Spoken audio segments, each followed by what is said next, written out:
everyone.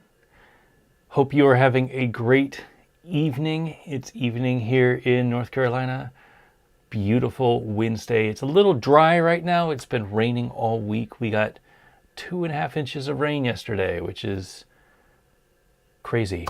We usually get a lot of rain in North Carolina. June is the driest month, so I just replanted and serviced my lawn, and I was a little bummed out because I had to water a lot this month. It is looking pretty dry, but it is very happy to get all of that rain. I hope it is nice and dry where you are, though. We haven't had a lot of opportunities to skate here, so I hope that you get a chance to skate where you are. I actually just got back from Disney World, so my family and I went out to Disney. We've been going to Disney every year for 10 years, 12 years. It's been a long time. I think our first trip was 2011, and my daughter was born in 2010, so she was probably a 1.5 maybe when we went. It was really great. We love it there, and not just because, I grew up California. My dad was a big Disney fan, and we used to always go and have fun with the family. But as a parent, especially a parent with kids who have allergies, there is no better place to vacation than Disney. They take such good care of the kids. If you have an allergy, you speak to the chef or you speak to whoever's taking your order at a restaurant and say, hey, we have an allergy, or you put it in their mobile app now and you say, these are the allergies that I have. And before they order, the chef will come to the table, or they will have a special thing on your receipt or on your ticket so that when they seat you, they know that you have an allergy, and you get a special menu to order from, and the chef will prepare the meal themselves for you. It is very nice. And as a guy who has kids who have allergies, that is the worst thing. When you're on vacation and you're trying to find food that your kids can eat, that you can trust. We go to the beach. We're about 2 hours away from the beach here in Durham. And we go to the beach, which is great, but there's only a few restaurants there that we trust that will be able to cook food that we know won't be, full of wheat, or, she's got gluten issues, she's got dairy issues. So even if they say that it is fine, you don't know what's going on back there. The trust is so small. So I end up having to cook, which, is fine. I cook a lot anyway, but it's not really a vacation in that point. So Disney for us is a vacation. I don't have to cook. I can just hang out. I can trust that the chefs are going to take care of us. It was a beautiful week, very hot. We didn't get any rain until the last day, but it was a really great trip. We haven't gone since COVID. And I think if you've watched this show or you've watched any of my videos, you know that I took COVID really seriously due to my kids having allergies and immune issues. It's really important to me that we do everything that we can to protect them so that we don't give any crazy things, diseases, or issues to my kids. So we didn't even play around with Disney. So we didn't go down there since 2018 was our last trip. So first time in 5 years. A lot has changed. A lot stayed the same. It was really great to revisit the place with kids 5 years later who remembered a lot of the things, but they remembered it a little differently because, they're older now. And they were able to stay out a little later, and they recognized things, which was kind of nice. So really great trip. Highly recommend it if you can swing it. It's not the cheapest anymore. It never used to be cheap, but definitely more expensive now. Everything seems like it's an extra $20 whether you want to or not. So spent way too much money, but it was a really great week. But I'm back now, ready to do Gear Talk. Been busy shipping all week, and I'm glad to spend a little time with y'all. Again, I love doing these shows, so it's the highlight of my week. Anyway, let's get started. Hey everyone, welcome to Gear Talk episode 116. Gear Talk is the show that I do every other week where we talk about the geekier side of rollerblading. If you know the difference between a plastic shell and a carbon shell and what difference that's going to make in your skating, then you've come to the right place. Or if you're interested in learning about it, you've heard about carbon shells, but you've never skated them, you've never held them because they might be a little bit more expensive. And what's wrong with plastic? Well, I'm here to tell you a little bit about what I think carbon is good for. We do this every other Wednesday at 9 p.m. Eastern, live on YouTube. I love doing it live so that I can get everybody's questions and feedback. When I get stuck and I have a question myself, I can ask the chat, and they seem to find the answer for me. If you are watching this live, thank you for joining us. I know that it can be a difficult time in some time zones. 9 p.m. is usually the best time for most people, especially the best time for me because my kids are kind of either in bed or they're ready for bed, so I don't have to worry about them. I don't have to worry about getting them to bed, kind of do everything themselves, and then I can come over here to the warehouse and spend a few hours talking with my friends. If you are watching live, love to answer your questions. So we do have the live chat on YouTube. Please feel free to put any questions that you might have in there. Just be sure to tag Back to Blading. I always say this and people ask a lot of questions. I do watch the live stream afterwards just to see if there were any questions or feedback. I always try to improve the show. So if there's people that are having conversations saying they like a segment or they don't like a segment, or if people find things funny or if they find things interesting, I try to focus a little bit more on those things in future shows, and I love to rewatch the shows and see what people are saying about them. If you have a question though, I do notice a lot of people asking questions and not tagging me. It is hard for me to discern between a question and just a chat. So make sure that if you need me, if you need to get my attention for a question, tag Back to Blading. That way I'll be able to see it. If you're watching this in the future and you have a question, always feel free to leave a comment in the YouTube videos. I do read all of my comments. I go through everything and I get notifications whenever there's a comment. If you've got a question, I'd love to answer that question. If you just have a statement, something, feedback, or something that you'd like to share, feel free to leave a comment there as well. I'll thumbs up it if I read it. Good way to communicate with me. If you need to get a hold of me, of course, the best way is email or Instagram. You can find me on the Instagram, or emails on the website somewhere. There's a contact form somewhere. But yeah, love talking with people, love getting your questions answered. Skating is a weird thing where it's a really difficult topic to Google for. There's not a lot of tutorials. You're not going to be able to go and buy a book or something like that on how to skate. There might be some out there, but my trust in those is pretty low. There are some great YouTube videos from a few of my friends who make videos. They do really great work making videos, but that's if you know what you are asking and if you want to learn something. If you need to know, for example, the difference between a 165 mount and a UFS mount, where do you Google that? You know, that's a very difficult thing to search for. Those are the sort of things that I love to cover. So if you've got a weird question that's been in the back of your brain that you haven't been able to get the answer to, this is the place for you. Make sure that you ask and tag Back to Blading so that I can see it. Love to answer your questions. Before we get started, always like to thank my friends over at thehelmetinitiative.org for helping us with our helmet giveaway. I'm a huge fan of people wearing their helmets when they skate. I know it's crazy to think that we grew up skating. Nobody ever wore a helmet, because why would you wear a helmet? Well, you're older now. You're older, you have responsibilities, you have more smarts about you. You know that when you fall down and you hit your head, it's gonna suck. And you don't want to fall down and hit your head. If you have a helmet on, you have a much lower risk of getting any brain damage or any hospitalization time or passing out or anything like that. That is what we want. Skating is amazing, and we want you to be able to skate as long as possible. Staying in the hospital in a coma is not amazing. You don't want to do that. So anything that I can do to prevent people from going to the hospital for doing something that they love, I'm going to do. Our friends at the Helmet Initiative are in the same mindset. They want to get more helmets on people's heads. They're more focused on BMX biking. You can go to thehelmetinitiative.org to learn all about their backstory, but they're a great organization that helps us out with our helmet giveaway.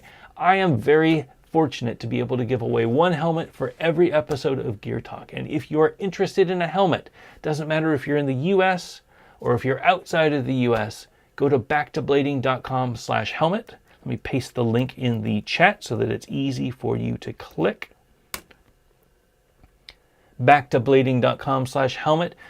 Fill out your information. I'm not going to spam you. I'm not going to sell your information. This is just so that I can pick somebody at random and send them a helmet. If you're in the US, we have certified sweat savers from 888. Those are the helmets that I wear personally.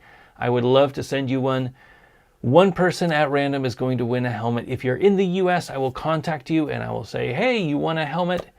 What size would you like? Here are the colors that I have to choose from, and get me your address. That's the only contact that I'll have with your email address. You won't get sold. You won't get given to anybody. That's it. I delete those emails after the weekend after we have a winner. If you're outside of the US, instead of trying to mail you a helmet, which can get a little expensive, especially for me sending it, it's like 30 to 40 bucks to mail. If you're importing it into a country, then it can cost, 10, 20%, I don't know how much, 30%, depends on the country. That is an expensive endeavor. I don't want you to go out of pocket for any of this. A helmet should be free if you win a helmet.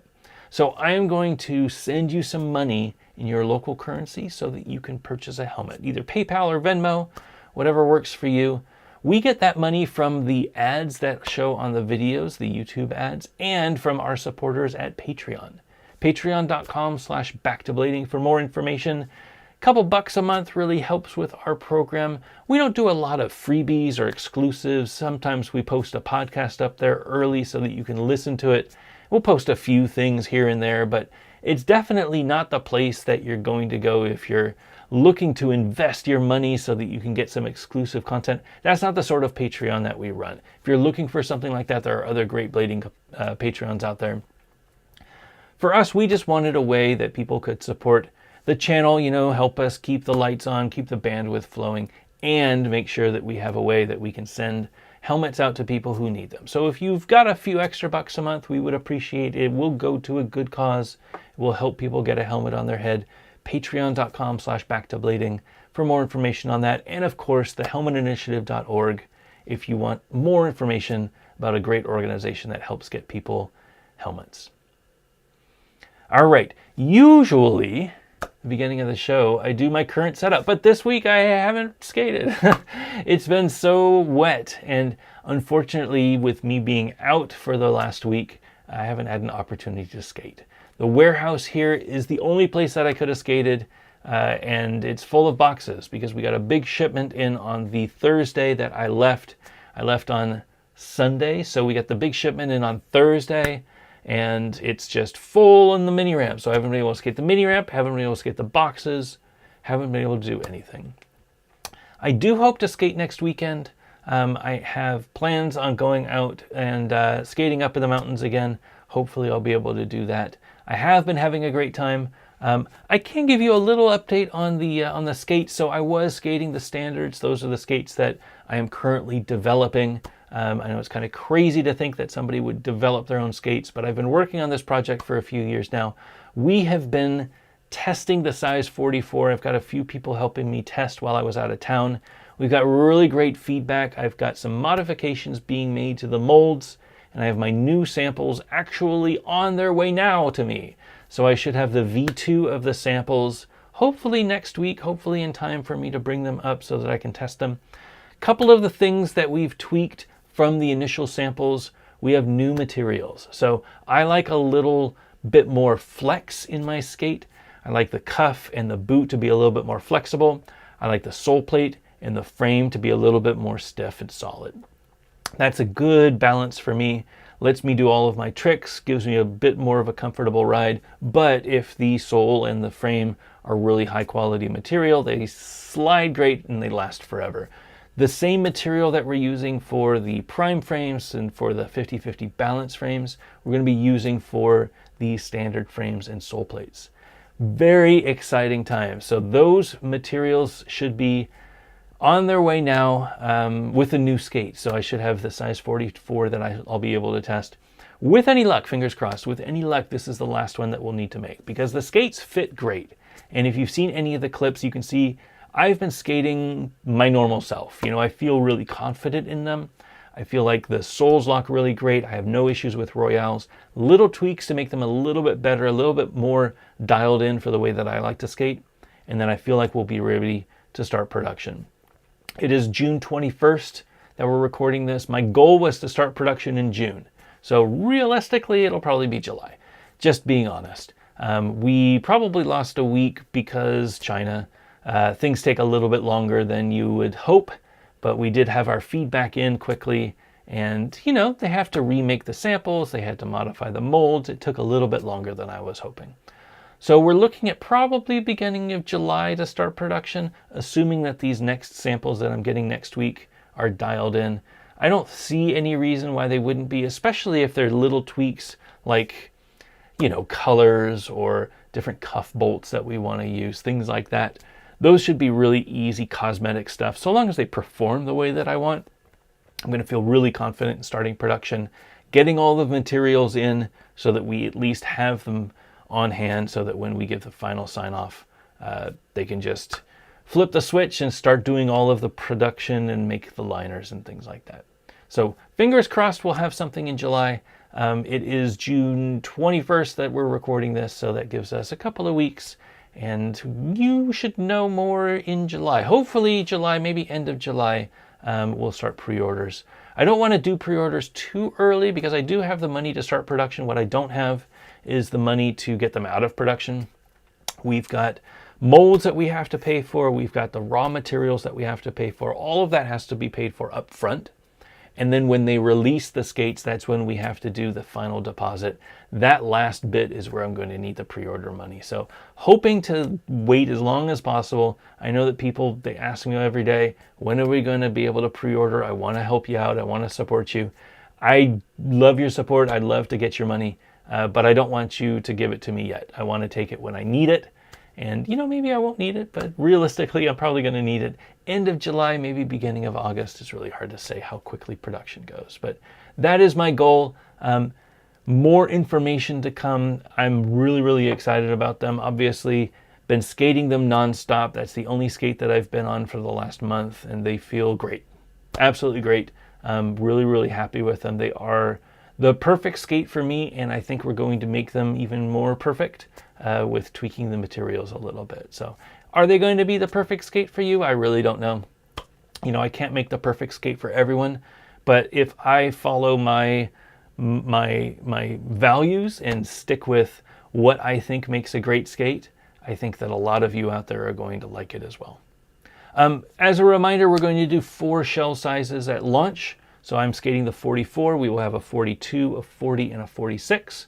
We will span 4 different size breaks of shells, but we'll have 8 different recommended sizes. So you can always bring your own liner if you want to fine tune it, but we'll have our 39, 40, 41, 42, 43, 44, and 45, 46 are going to be the sizes.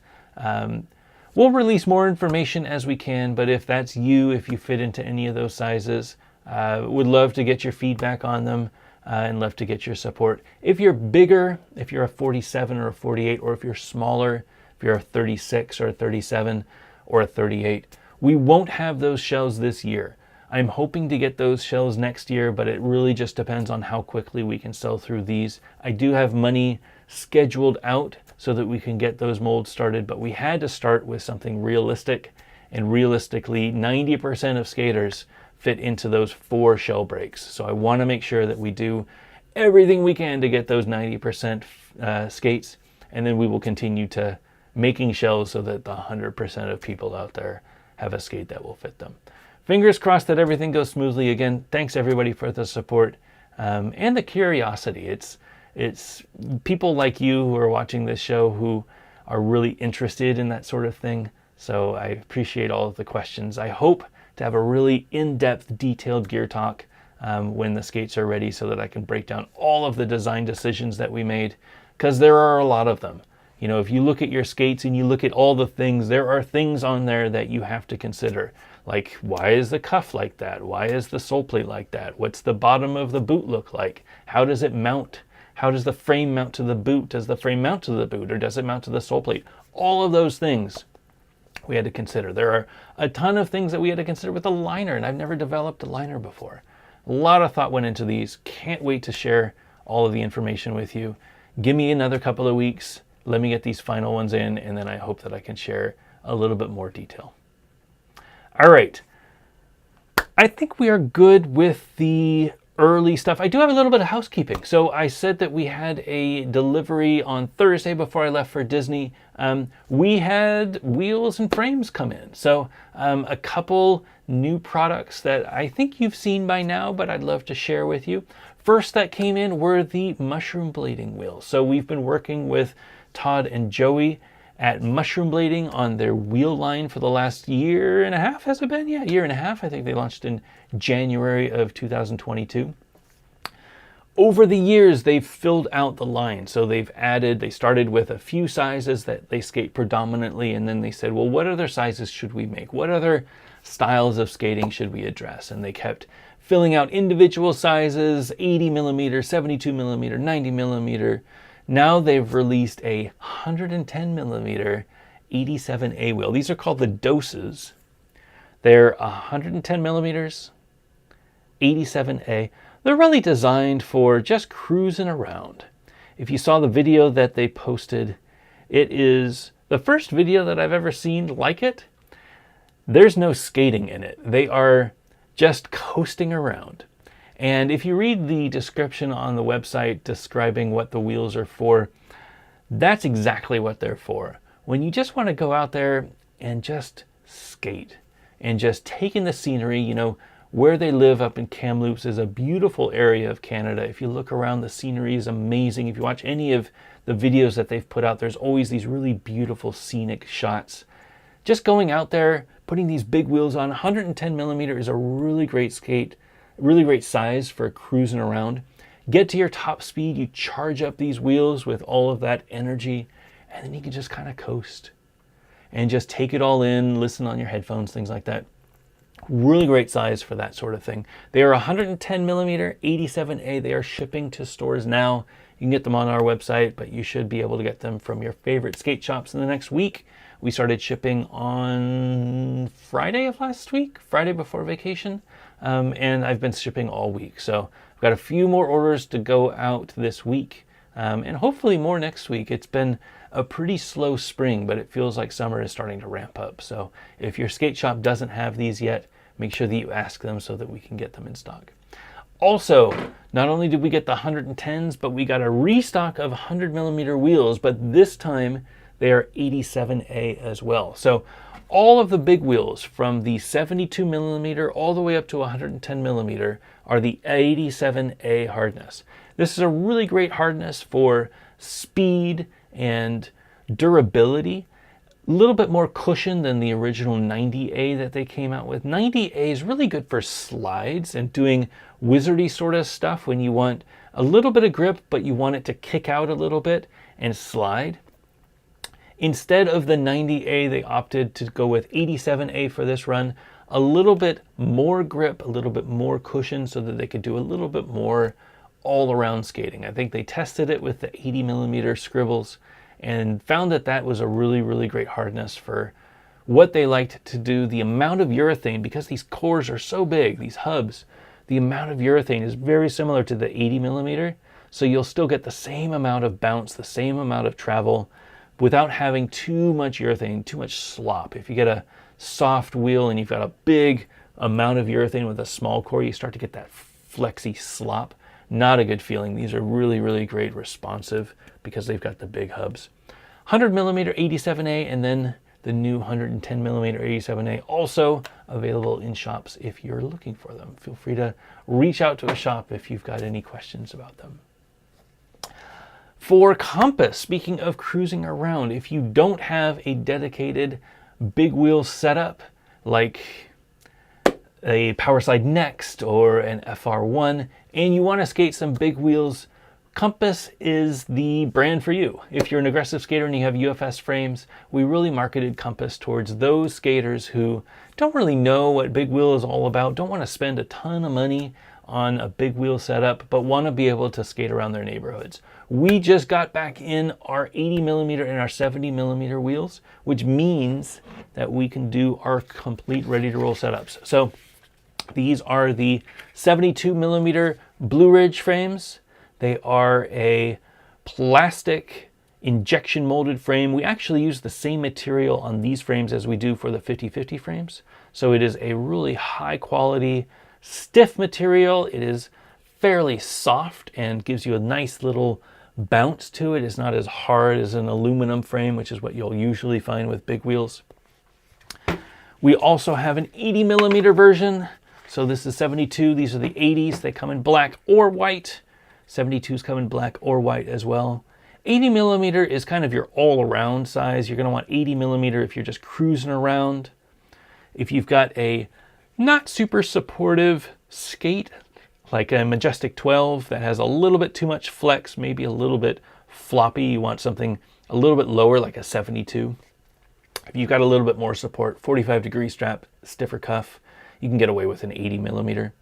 Both of these are easy to put on your UFS skate. So that was the whole goal, that they are UFS, so they are compatible with any UFS skate.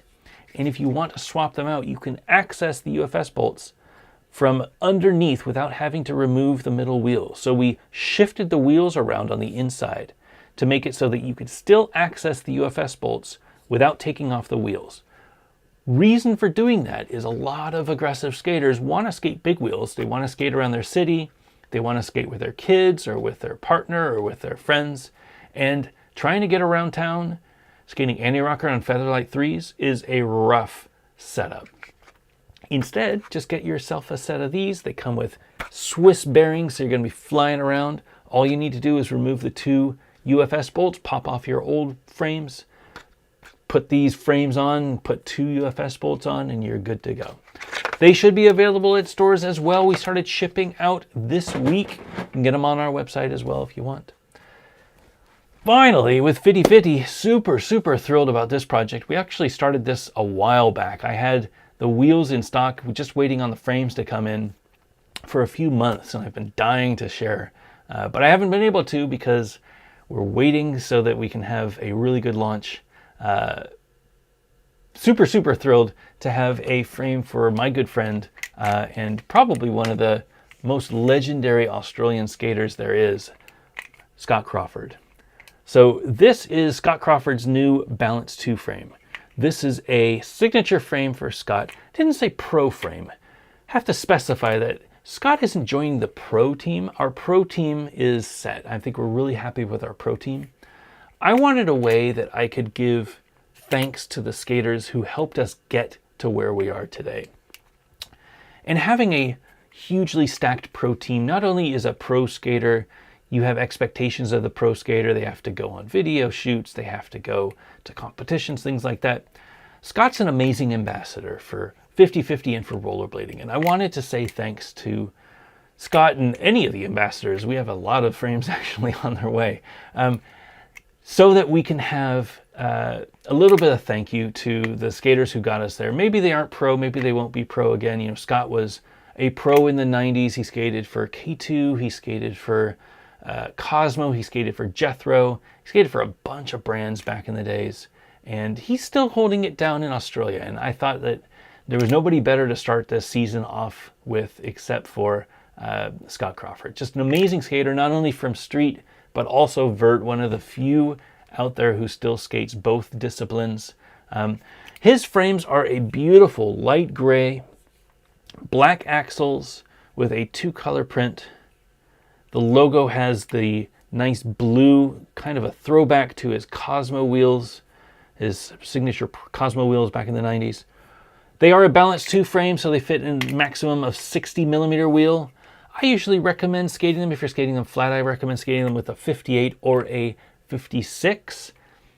And we were very happy to make a 58 and a 56 millimeter wheel specifically for Scott. Scott doesn't have a wheel sponsor, so we wanted to thank him for helping us design and develop our wheels. He was actually one of the guys that I would send samples of our wheels to and say, hey, you used to skate for Cosmo. You know what makes a good wheel. I'm not expecting Cosmo level of performance, but tell me if these are good and what they're lacking.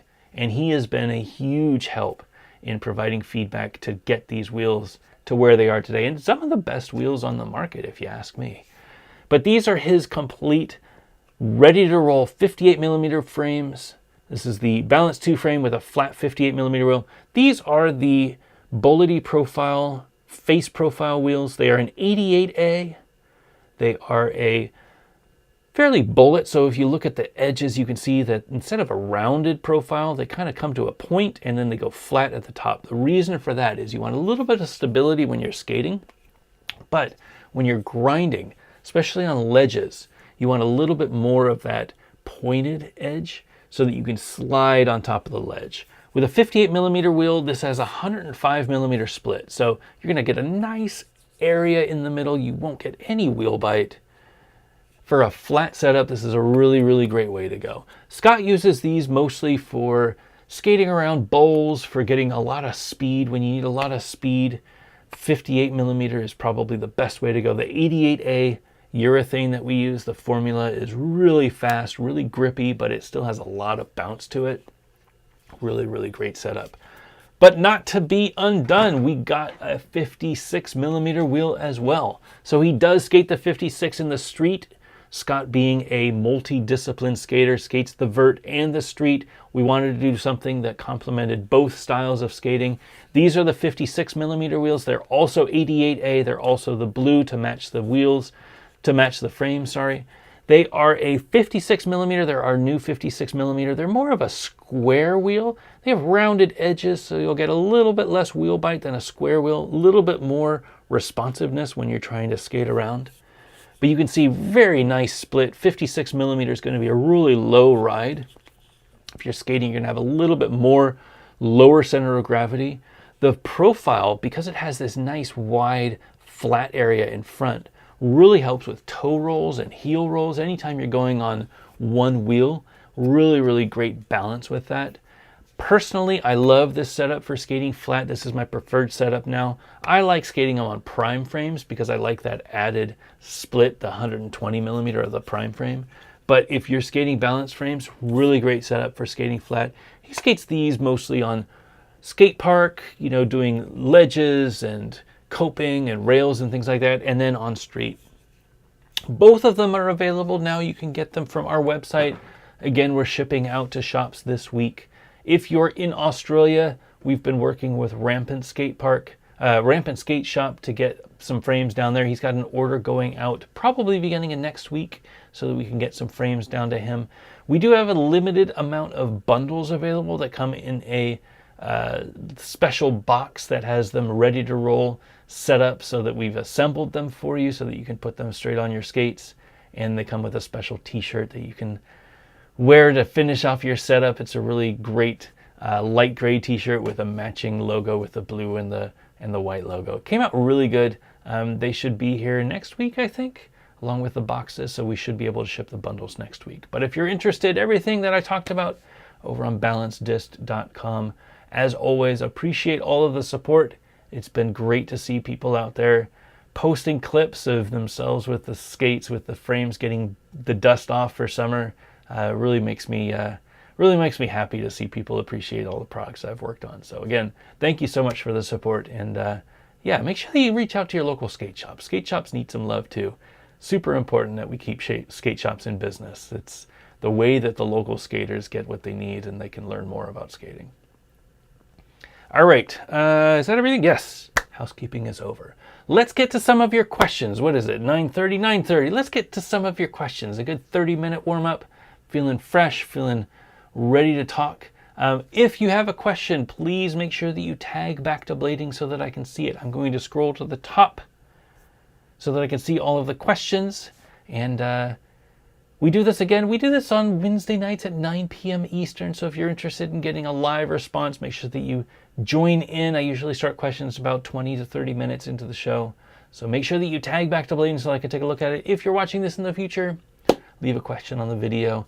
The comments are a really great way to get a hold of me. Feel free to leave a comment. I always read my comments. And if you've got a question, I do my best to answer it. All right, starting from the top. Wyco Booter, what is your favorite part of riding a carbon skate? I will tell you soon. There's a lot of great things about riding carbon. I used to ride carbon, only carbon. That's the only skates that I skated. They are definitely my preferred style of skating.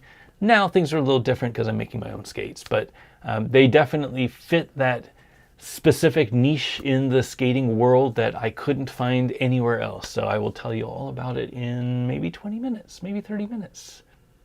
Good question, though. Killbot, can't wait for my new Crawford frames and wheels. What was the inspiration to have an OG get a frame? Thank you so much for the support. I did mention it in the last little segment, but Scott was one of the guys that got us to where we are. You know, as I brought back 50/50 in 2018, he reached out and said, we've known each other for years. Not super close friends, but we've known of each other and we've chatted a bit. And as I got back into skating, he reached out and said, hey, it's great to see you skating again. And when I brought back the company, he said, hey, if you ever need representation, I would love to help you out. I want to support you. I want to support 50/50. I want to support skating. I love what you're doing. And I was like, I would love your support. So we kept in contact. I sent him a bunch of product, and he's been a huge help in making our products better. I think predominantly wheel technology, he really helped us dial in the wheels. So the 56 millimeters, he loves the 58s. He wanted to make a 56 because he kept saying that a 56 millimeter wheel would make it faster for me skating mini ramp. And you know, he's an amazing ramp skater, so he's like 56 millimeter, you're gonna love 56s on transition, and I do. But trying to dial in that 56 millimeter profile was tough. And we sent him a few samples of profiles, and he skated a few profiles, and he helped us dial it into what we have today. So again, thrilled to have him. I don't know why we don't know. Again, the only time that we've done products in the past was for pros. And I feel like the pro term, there are definitely skaters that I consider pro, and we have pro skaters on the team, and I try to support them as much as I can. I do as much as I can to fly them around to events or set them up if they're going on tour or if they want to do a video or something like that. We definitely take care of our pro team. But there are other skaters out there who also help us get to where we are. And I want to do something nice for them. You know, I don't want to have a dozen of people on the pro team. I think that's tough. But that doesn't mean that only pro skaters should get signature products. You know, you look at different brands and they have signature products for all sorts of skaters, and I want to follow that model. So this summer, we're releasing a few different signature products for skaters who I couldn't be where I am without their support. I think they've done amazing work to get 50/50 to where they are, and me personally to where I am. And it just makes me feel happy to do signature products for people, especially when, you know, for a lot of us growing up, the pinnacle of skating, like the goal of us wasn't to go pro. It was to get something with our name on it, something that we designed that, you know, you could skate. And that's the thing that I want to try to do for a few of our skaters. So stay tuned. It's going to be a fun summer. But yeah, we've got a bunch planned for this year. Austin, big thanks back to Blaney for hooking it up with those chroma wheels. Every time watching, make sure to support him. We need more people like him in skating. Thank you so much, Austin. Really appreciate you. Absolutely, you know, funny enough, we got, with this big wheel shipment, we got a few boxes of overprint. So when the wheel company, the factory makes wheels, you know, we order 500, 1,000 at a time or whatever. And they'll make, you know, 10% extra. And they were clearing inventory, and they had a bunch of wheels that, you know, they sold us at a really, really cheap price. And they said, hey, we don't want these anymore. We're going to get rid of them. Do you want to pick them up? And in that box were a set of orange Yanti wheels. And at that week, I think that Wednesday night, I did the show. Maybe Thursday, I was going through and did the, I got the delivery and I unpacked everything. And Thursday night, I was watching the live stream and I saw your comment. And I was like, hey, you know, I just happen to have a set right here. So before even thinking about it, I threw them in a box for you. Glad to hear that you like them. I hope that you get to skate them. They are a fierce color. I love the orange. I love seeing that orange on people's setups. Let me know what you think. It's a very unique profile. I think the mixed hardness is a really good goal. 90A on the outside, 92 on the inside. Shouldn't get any wheel bite. Depends on what frames you're skating, but shouldn't get any wheel bite. And yeah, thanks for the support. It's great to hear from you, and it's always great to see you. Brew Mentionator. Hey, I remember you. I finally got some of the 56 millimeter wheels in 90A. Absolutely love these wheels. They've made flat so much more fun than my ground control wheels. New favorites. Well, yes, absolutely love the 56s. That is my setup of choice. I go with the 88A.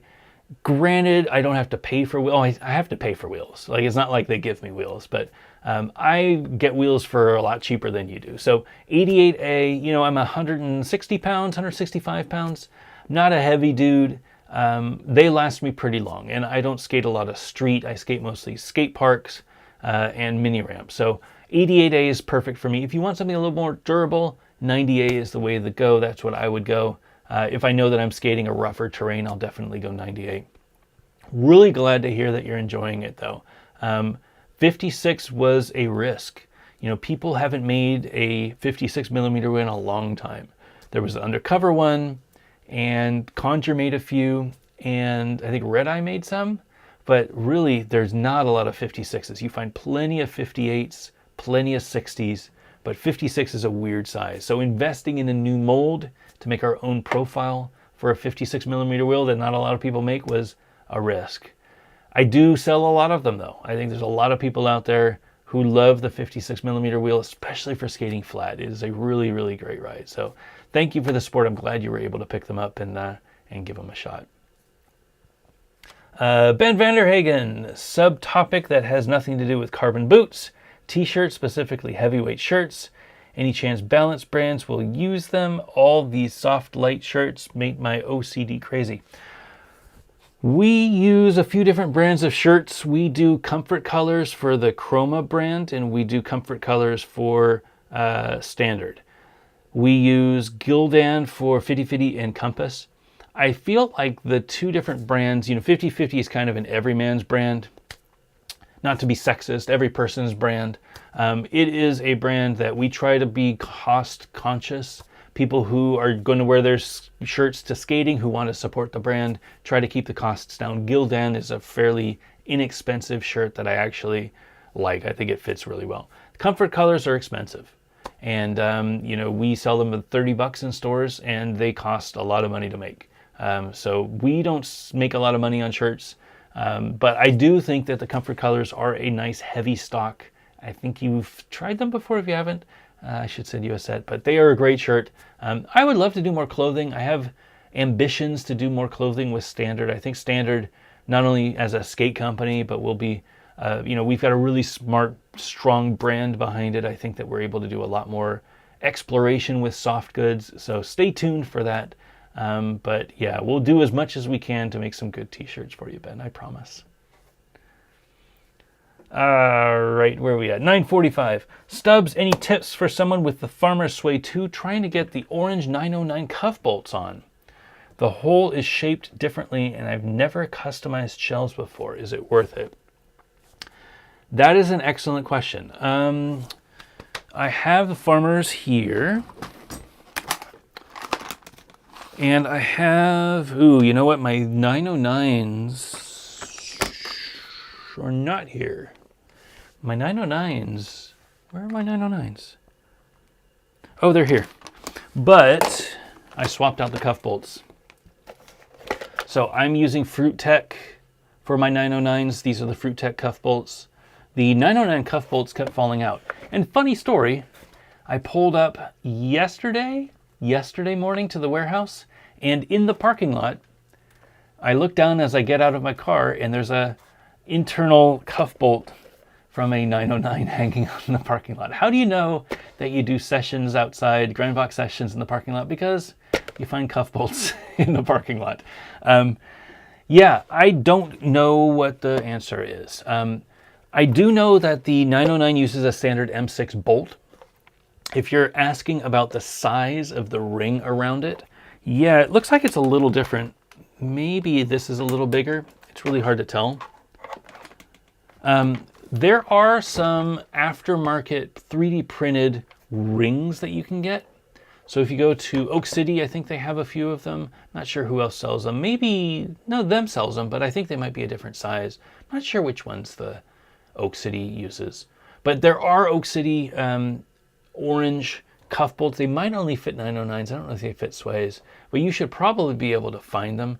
If not, find somebody on a DIY forum or on the DIY skate Facebook group and ask them to make you some. It shouldn't be that difficult. You just measure it and then it's a really easy object to create and print. You just need to have orange filament. I think that would look really nice though. Orange cuff bolts with the farmer sways. Yeah, that would be a really good look in my opinion. Good luck. Good luck. Worst case, you can always get a paint pen and just go to town. Or you can take them off, go and get some spray paint from the Home Depot, spray paint them and then put them back on. They're not going to last very long, but at least it'll look good for the Instagram. All right, what else we got? I got 15 minutes before I get into it. Brew Mentionator, are your sole plates designed with being able to fit on other boots? Like how the sway soles fit on some size of them? No, they're not designed to fit on other boots. Will they fit on other boots? Probably. They are a flat sole boot, which means that the bottom of the boot is completely flat. So they will fit technically on anything with a flat sole boot, which is all of the carbon boots and the God's Team Skate. Those are the only flat sole boots out there. Will it fit and will it look good? Probably not. I wanted in the beginning, and I'll get into this in the future, but when we started working on standard and we started designing the sole plate, my initial thought was, well, let's make a sole plate that fits on everything. But then I quickly discovered that in order to make a good looking sole plate that looks good on your skate, you really got to make a sole plate designed for your skate. Otherwise, it starts looking like something that was just bolted on, you know, like a parts bin skate. So if you look at, I'm sure you've seen pictures of our skate. If you look at the pictures of our skate, the sole plate really feels like it is part of the skate. All of the contours fit. They flow really nicely together. We spent 2 months designing that sole plate, and this was back and forth, a couple hours every night, just tweaking the contours to make it look the way that it does. That means that we've got a sole plate that is wide on the negative, wide on the positive, the sole side, but it doesn't feel wide because all of that flows nicely. It looks like it's a small sole plate. You look down and the look down doesn't have this big lunch tray underneath you. It looks like a very subtle sole plate, but performance wise, you're going to have enough sole space. I've never missed a sole with these skates, and that's that's saying something because I haven't skated as much, but because the sole plate is so wide, you know, I don't have any issues with that. The reverse, our boots, are UFS. So you'll have 167 millimeters from one bolt to the next bolt. It is a flat sole. If you find a sole plate from a Faction, from a USD 7, from an Adapt, from anything USD 7, from a God's Team Skate, from an Adapt, any of those flat soles, you'll be able to mount those sole plates onto our boot. Will it look great? That's up to you. You know, I'm not here to say which one looks best. I think our sole plates look the best because they're designed for our boot. But if you want to experiment with different materials or if you want a slightly different design of a sole plate, there are other sole plates out there that you can get that will fit on our boot. Hope that answers your question. It is one of those things that I didn't really think about until I got to designing it and realized, you know what? In order to make this look good, it's got to be unique to us. And if you've seen our skate, you know that there's a little bit of trickery going on to make a very unique look. That's something that's very unique, and it's hard to make that work with other boots as well. Great question. 10 minutes before I get to it. Kevin Silva, will they be sold boot only, and how much are you thinking? Assuming that you're talking about the standard boots, yes, they will be sold boot only. They'll also be sold linerless. We're looking to make this a super customizable setup. So I am a big fan of aftermarket frames. I think if you wanted to get boot only and rock some wish frames, that's great. You should do that. We've made sure that the skates, that the sole plates have the recess in the front and the back so that you can ride the large wish frames 3 millimeters up there if you want. If you wanted to skate a compass frame and you wanted to ride instead of 72 millimeters, you wanted to ride a 76 millimeter, or if you wanted a Symmetrix frame and you wanted a 65 millimeter where the middle wheels go up above the frame, we've got a recess inside the sole plate so that the wheels can stick up above the frame and you'll have a lower ride height, but you'll still have bigger wheels. We're doing everything that we can to make it customizable however you want to ride. Of course, our frames are going to be amazing. They're going to come in a few different configurations, a few different colors, but boot only is boot only. Like if you're watching this show, you already know what you want. You're probably already set on your liner. You probably already have some intuitions or something, and you're already set on your frames. You have some Creates or Wish or something like that, or Fitty frames. Who am I to say that you have to buy my frames, right? Let's just make sure that you can skate our skates. We are a skate company that includes frames, that includes wheels, that includes liners, but really the boot is the main draw. So I want to make sure that our boot, cuff, sole plate, those are the main things. You can buy that. And if you want to buy our liners too, great. If you want to buy a complete setup, great. But we're going to try to give you everything that you need and nothing that you don't need.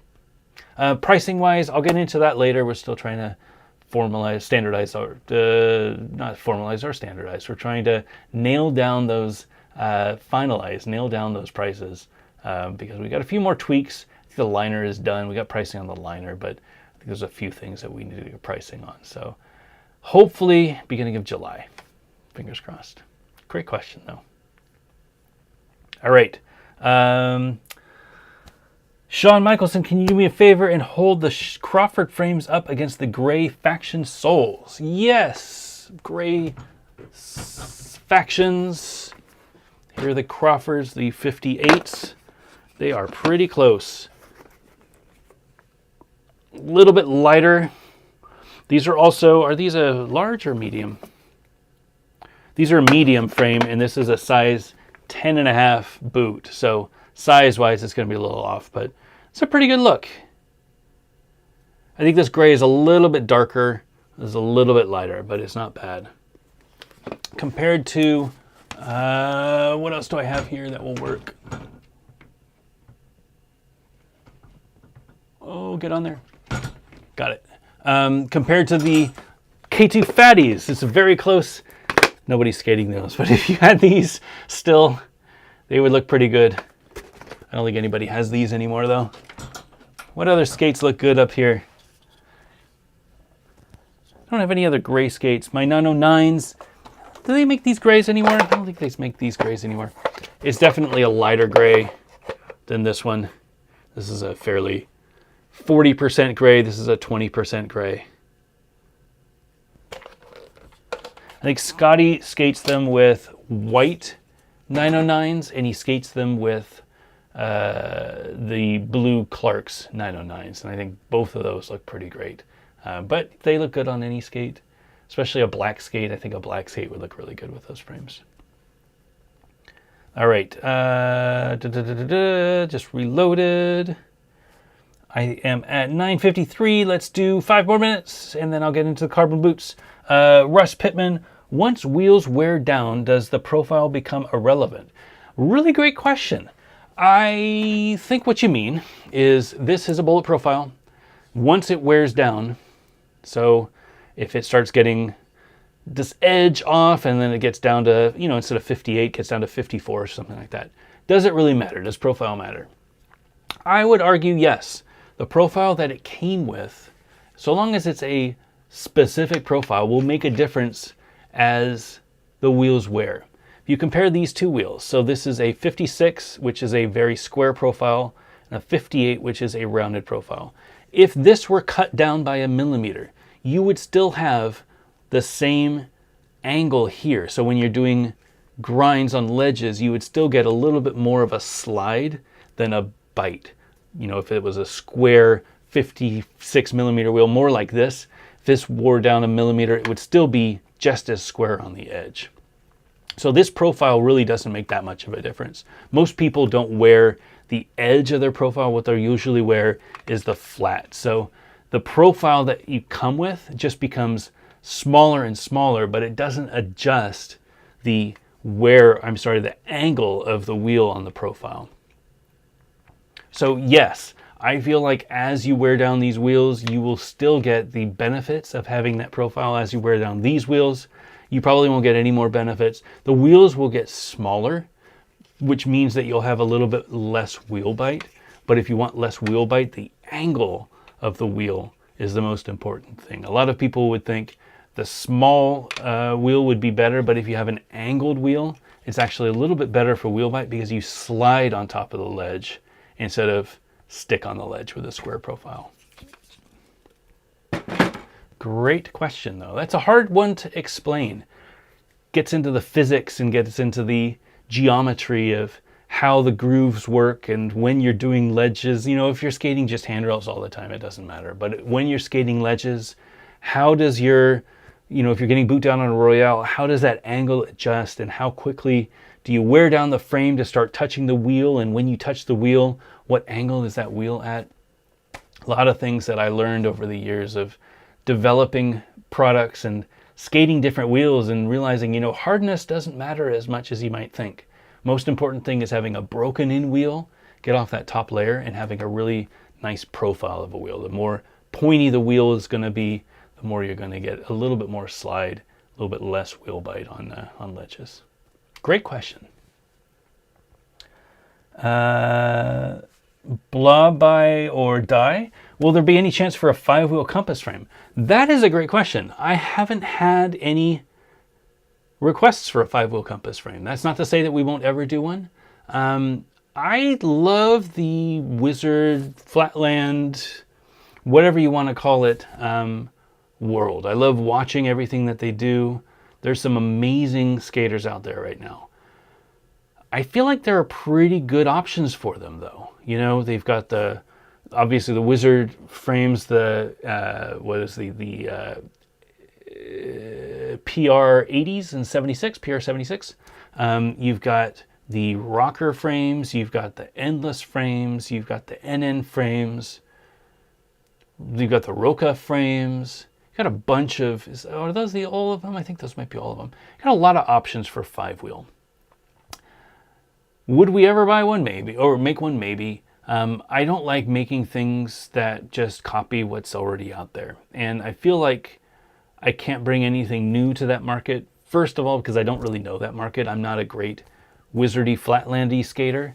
I would like to be, but I just don't have the time or the patience, I think, to learn it.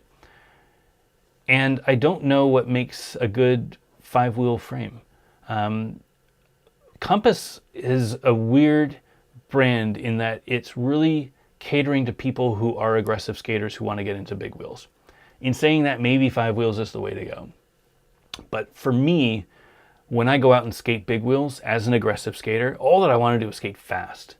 I don't have as much interest in doing swizzles and lions and gazelles and things like that.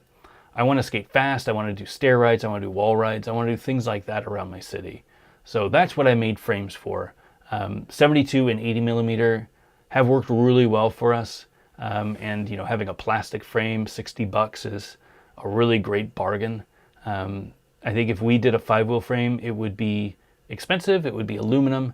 It would probably be a little weird. Something that I wouldn't necessarily skate that often. But I never say never. I evolve my views and I evolve my style of skating as I find something and I try things. So definitely open to ideas. I love watching the skating. Maybe if I were better at it and more interested in it to actually do it, maybe I would change my tune. Super Yosef, is the 80 millimeter balance frame have a built-in rocker?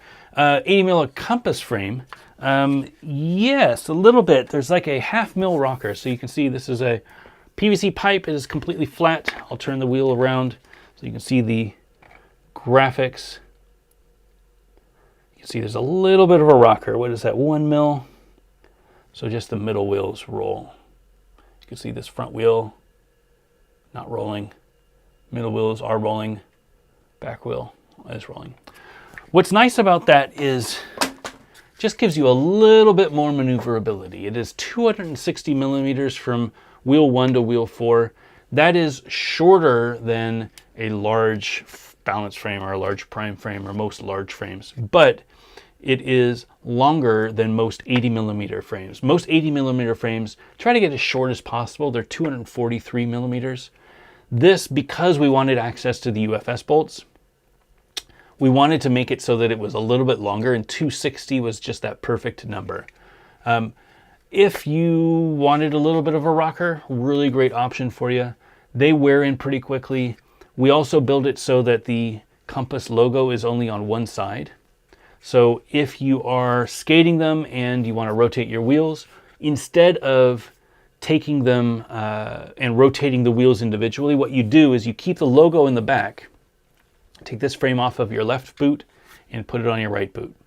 Then you will develop a natural rocker. So the left frame will wear the same way as the left frame always does, but it will be on the outside edge of the other wheels. And then the right frame will wear the same, but it will be on the outside edge of the right frame. Great question. I do love the compass frames. Now that it's becoming more sunny and time to skate, I'm going to put them on again. I haven't skated them yet with the standards. Have I skated with standards? No, I skated the Kaiser Element 90s with the standards, and they held up really nicely. But I haven't skated Compass yet. I need to skate Compass. I'll probably skate the Compass 80s when I get the new skates in. All right, it is 10 o'clock, hour in. Adam Tomlinson, I appreciate your question. I haven't read it yet. I will read it as soon as I get done. But I'm going to get into the carbon boots now, and I will get back to the questions as soon as I is done. This shouldn't be a long segment, but I am, full disclosure, not only the Fitty Fitty thing, but I am a friend of Clark Kirkman. I love what he's doing with Faction. When they released their new white boots, I loved the white boot. You know, for me personally, hate a white boot because they get so dirty. Look at these Montres. These are fairly clean still, but even this little dirt just annoys me. It's just like, oh, I want to keep them so clean.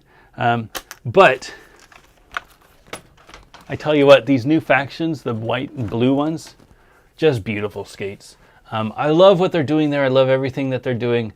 And I realized that I haven't really talked about carbon boots in a while. You know, I was a big Adapt skater for a long time. Before then, I was a big USD carbon skater for a long time. So I have been around the block with carbon skates for aggressive. And I kind of fell out of love with them. And I wanted to talk a little bit about why I went to carbon, why I liked carbon, what the history of carbon and aggressive is, and what I feel like the future of carbon and aggressive is. So take it all the way back. When we started skating, skates were made out of plastic. I always use this TRS as my example. This was the first skate that I ever had. This isn't the actual skate. This is a eBay version of the skate that I actually had. Actually donated from my friend Sean Michelson. Thank you, Sean. But these are the Lightning TRS. They are a plastic shell boot. The progress that has been made in the last 30 years since this boot came out is ridiculous. But this was the one that started it all. Biggest feature of this skate is it had a buckle. I know that's crazy to think, but before then it was just laces because they were hockey people. They thought about skating in terms of hockey skates, and hockey skates didn't have a buckle, but hockey skates also didn't have a plastic cuff. They were leather with a little bit of material, strong material and stuff that made hockey skates. So they would just lace them up, and that's how you would tighten your skates. With a plastic cuff, a buckle really ratchets it in and lets you get it a little bit more stiff, a little tighter. It gives you more support so you won't blow out your ankles when you're jumping. And that is what Chris Edwards and the guys back in the days figured out, that they could do some insane aerials with these skates. And, you know, aggressive rollerblading started from there. Over the years, technology didn't really change. You know, we got bigger and better. We had soft boots like the K2 Fatty. Do I have my K2 Fatty? These are the Fatty Pros. This was probably the biggest change in skate development. So we went from an all plastic boot to a soft boot. K2 Fatty, this is the Fatty Pro. It's seen better days, but these were the original samples that Andy Cruz had donated to Arlo's Eisenberg's Skate Park Museum that I acquired a few years back. They are very important to me because not only are they Andy Cruz's, who is an amazing dude, they are the samples of the Fatty Pro, which were the first real soft boot, successful soft boot inline skate. K2 patented it so that nobody else could do it because that's what K2 does. But they also have the first 50/50 grind plates, our first OEM. These came stock on the K2 Fatty Pro. They also have Cosmo Mini Flies. So if you remember Cosmo wheels, these are Cosmo Mini Flies. They were amazing to skate. We distributed Cosmo back in the days, and it was great to see that a set of Cosmos are still on here. Wedge was still skating for Cosmo at the time. And check out this Royale groove for people who love their groove porn. Oh my goodness, are you kidding me with that? That is what a Royale groove used to look like, kids. Anyway, I digress. That was the second main progression. So we had plastic boots with a buckle, and then we had a soft boot with who knows what other technology, but that really changed the game. And they went through a few different phases. They had the Rollerblade TRS that had I have the downtown over here somewhere. Oh, where's my downtowns? Rollerblade TRS, which was kind of a hybrid. It was a soft boot, but it had a plastic skeleton on the inside, so it was technically a hard boot with plastic, but it had a skin around it. Really the problem with this is it just made it heavier. It looked cool, but it made it heavier. Some of my favorite skates, though, I skated really well in these TRS. The TRS Access, actually, those were the ones that I had. Rollerblade's first UFS skate, actually, which was a really, really great skate for us. So years went by, and they were trying to figure out next steps, and then along comes Deshi. So Deshi was an offshoot of Powerslide. It was started with Randy Spicer, Louis Zamora. They were kind of the skater representatives of Deshi, with Matthias working the background, making sure that things actually worked, doing the factory work, doing the bankrolling and making the skates. Their first skates, I don't have all of their first skates, but this is what one of their skates looked like. This is the Deshi Randy Spicer. This was donated by my friend Sam, who hope that Sam is watching this and can come by and visit someday. I still owe him lunch for these skates, but these were the Deshi Randy Spicers. What was interesting about this skate is that this was a weird design.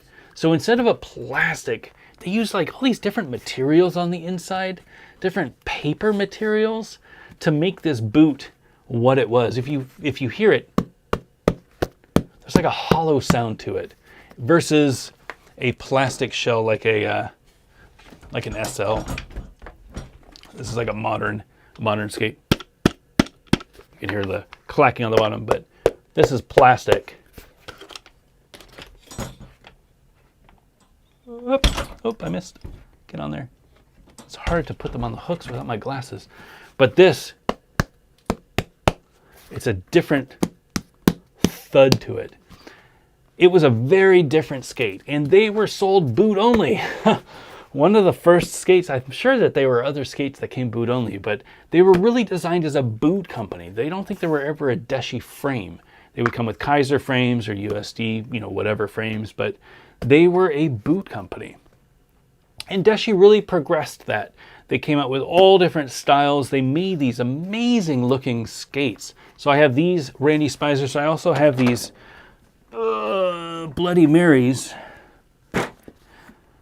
which are beautiful skates. Still the same. You can hear that thud, that same thud. So both of these skates, just a completely different style. They weren't a soft boot, they weren't a hard boot, they were something very different. This was using the technology that Powerslide was developing. Powerslide being the parent company for Deshi and for USD and for Kaiser and for a lot of brands. They were using the technology that was being developed there and translating it over to aggressive. And at the time, Powerslide was working on carbon boots. They were very popular in speed skating, a lot lighter, a lot more responsive, and you can custom make them for people's feet, which is amazing technology back in those days. And they said, you know what, why don't we try making a carbon skate, but making it for an aggressive skate? And they did. I don't have one of them, but the Deshi Carbon was the first that I know of, first carbon skate available on the market. Very similar concept to what we see here. Use the same sole plates that they make here, but it was a full carbon skate. Now, what does that mean? Well, if you look at any other skate, if you look at these Rossi's Fifth Elements, see how many skates I can pull off the shelf tonight. If you look at these Rossi's Fifth Elements, all of this area is plastic. This is actually a really good illustration, the skate itself, because it has this two-tone. This is a dual injection, so this is a little bit squishier material up top. This red material is actually more stiff. But if you look at this, this is all plastic. On a carbon boot, the red material would be carbon, so avoid the cuff. Don't think about the cuff. But this bottom area, this red material would be the carbon.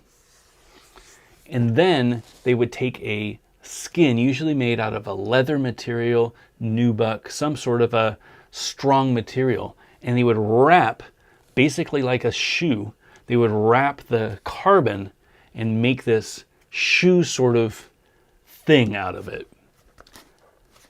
Super interesting. So instead of using plastic, they used carbon. Carbon is a lot more expensive, but it's also lighter than the plastic. And it's also very, very stiff. Carbon is not going to bend. So this plastic definitely is bendy. That's a good thing for aggressive skating. But if you want more responsiveness for big wheels, or if you want more responsiveness down low and then have a little bit of squish up top, carbon is a really great material for that. So Deshi came out with the carbons, and they had them for a little while until Deshi went out and stopped making skates. Around the time that Deshi was making skates, I want to say it was 2010. I'm probably going to get it wrong, probably going to get an angry email. Around 2010, I think. Peter over in the Netherlands started looking at making their own skates, and that's where he started doing the development and release of the Adapt skates. So Adapt is a skate company, handmade skate company. I have a pair here. These are my Adapt Brutales. These are actually the 2022 version. Every year they tweak things a little bit and make them a little bit better, refine some of the design, make it a little bit more sleek, make it a little stronger, a little bit more to, I'm using the wrong buckle. It's been a while since I put these on. I forgot how they go together.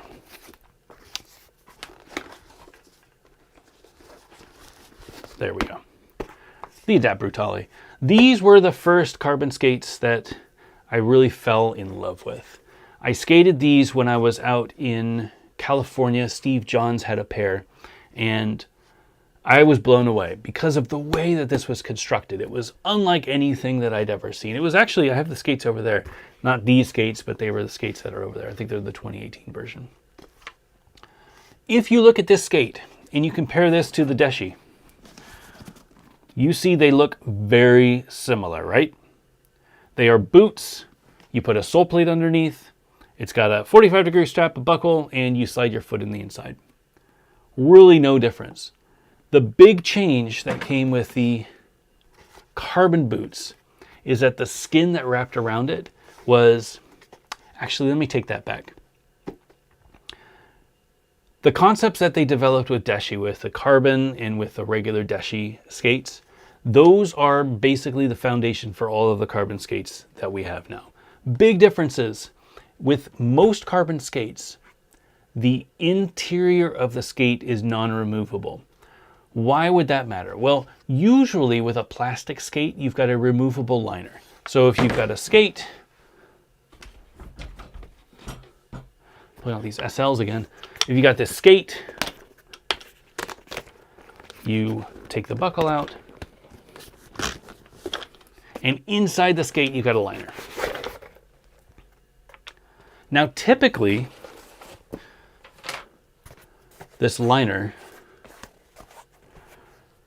in a carbon boot is built in to the skate itself. So it's not removable. It is part of the skate. And the first adapts that I skated, that is how they were. So the entire inside of the skate was formed with cushiony material, with padded material that made the carbon skate a single boot that just happened to have a carbon skeleton versus a plastic or whatever material this was made out of skeleton.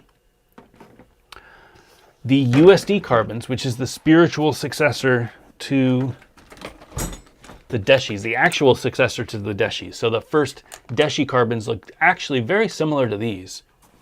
You wouldn't know from looking at this, but the first Deshi carbons looked very similar to these. These are, if you're looking for Deshis nowadays, the USD carbons are that Deshi line. It's very similar concept. Maybe some of the materials that they used back in the days are being used for the USD carbons, but I would doubt it. It's been 20 some years, pretty unrealistic. But you can see the progression from this to this. The USD carbon, these were the first carbon skates that I owned. So I purchased these and I skated these a lot. You can see on the inside here, this is an integrated liner. So this is not removable. You have the padding on the inside. You have the carbon on the back. This whole bottom area is carbon. All the way around here is carbon. In this case, it goes up above the cuff bolt and back down. So this area is carbon back here. It goes up and around, and that's where the cuff bolt bolts into. Negative to that, of course, you got to find the right fit. If these don't fit your feet, you're going to have to figure out a way to make them fit. You can't replace this liner. You can't make this any more padded. You can't do much about it. It has to fit your foot. Otherwise, you're just going to have skates that don't fit right. If you wear out the internal, so if you're really hard on your material and maybe you rub a lot on the inside, a lot of people, especially if you're doing switch ups a lot or something like that, you'll start wearing on the inside of the liners. A lot of people wear out their liners. If you wear out these liners, game over. You can't really replace them. But they are very light, they are very responsive, and they're a lot of fun to skate. So the USD carbons, probably the second carbon skate. Maybe Adapt was around that time, but because Deshi kind of followed to become USD carbons, technically it's the same, but I think Adapt is right in the middle between when Deshi died and then when USD carbon line was brought up. Another interesting skate that I skated, I don't think I got these first. Maybe I got these before my USD carbons. You know what? I think I did. I think I got these before my USD carbons. They are the Seba CJs. So these are made by a company named Seba. They are for CJ Wellsmore, who's an amazing skater, also from Australia. You can see the carbon, very similar concept to the USD carbon. Carbon all the way around. Carbon up to the back. It's got a plastic cuff. It's got an integrated liner. This liner for me was more puffy. And a lot of what people do with the Seba CJ is they gut the liner of the inside of the Seba CJ boot and they put in their own liners. Because this shell is so great, the carbon is so stiff, 45-degree strap is great, the buckles are great, the cuffs are great, but the internal liner leaves a lot to be desired. It is a very squishy liner versus the USD carbon, which is a very performant liner. This is a very padded liner. So a lot of people will gut the Seba CJ and they'll just put on whatever they want, usually an Intuition inside. And they'll use these for wizard skating. So they don't necessarily skate these for aggressive, though you can. They'll take off the sole plate. Oops, that sole plate's on too. They'll take off the sole plate and let me actually take them off. I'll take them off because the Seba is so easy to take off. Just 2 bolts. Thankfully, UFS makes it easy. One bolt's off. Last time I skated these skates, I think I actually skated aggressive. I did skate a little bit of big wheels with these skates, but for me, the fit wasn't great. And like I was saying earlier, if the fit isn't great with a carbon boot, usually you're out of luck. So this bottom, interesting, there are only 2 bolts that mount this sole plate to it. And technically the sole plate doesn't mount, it just sits there. The frame bolt uses the frame to sandwich this sole plate on so that it won't go anywhere. But this is what the bottom looks like. Sole plate's completely flat. Very small piece of plastic that works for grinds. And then the bottom, all you see is the 2 UFS bolts. Now the Seba is a very interesting carbon because, first of all, this carbon is thick. So I don't know how thick it is, but it is, from what I've learned, it is thicker than the USD carbon. That means that there's more carbon on this boot, more of a thickness of carbon on this boot than the USD carbon. Additionally, there is a metal plate underneath this carbon and underneath the insole lining of the boot. That metal plate runs the distance from the first bolt to the last bolt of UFS. So when you mount a frame directly on the boot, you don't have to worry about breaking the carbon. The metal will take all of the flex. The metal will give that responsiveness so that you don't break the carbon. There is a concern if you're skating a USD carbon, for example.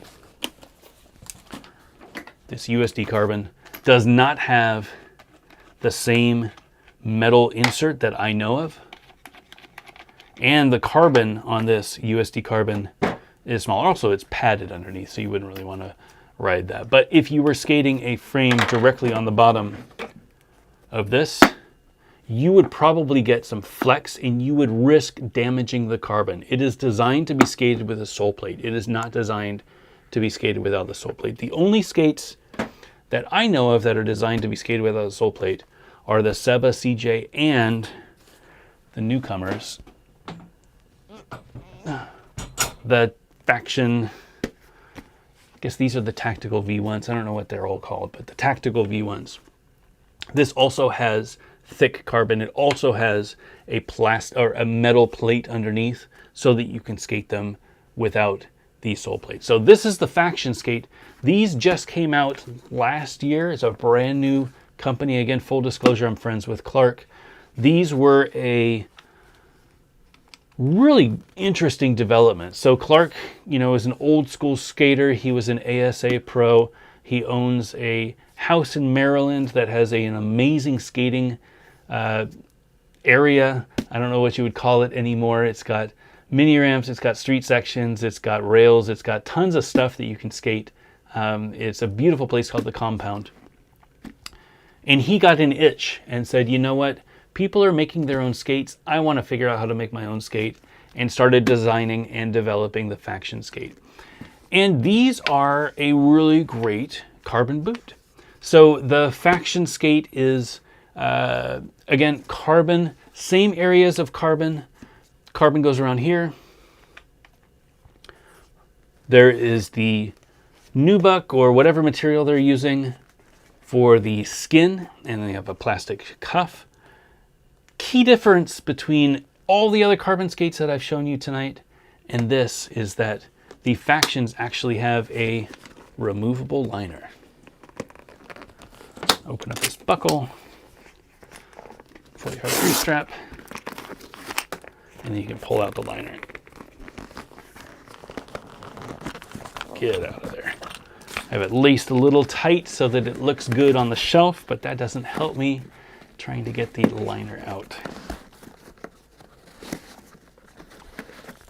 All right, here we go. Oh, there we go.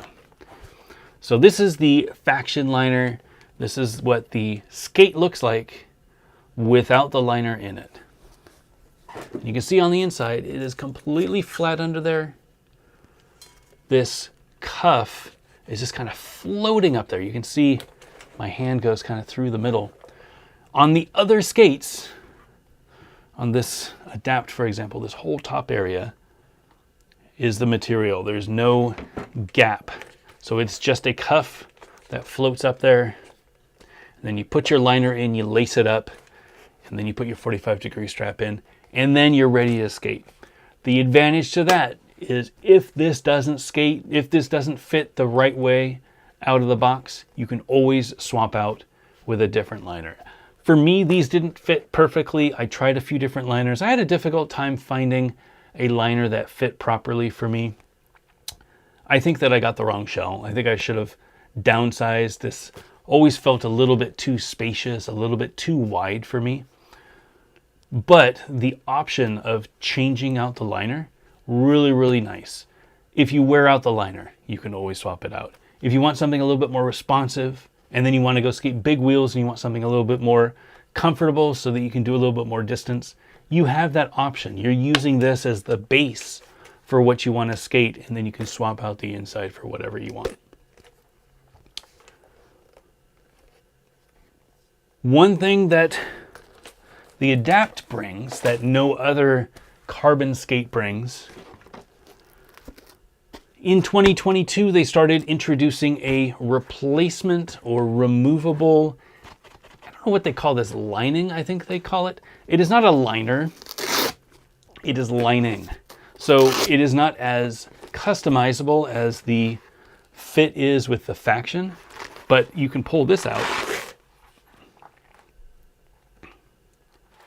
And this heel area is now replaceable. So if you look on the inside, you can see you could shove a liner in there. I don't think they recommend that you shove a liner in there.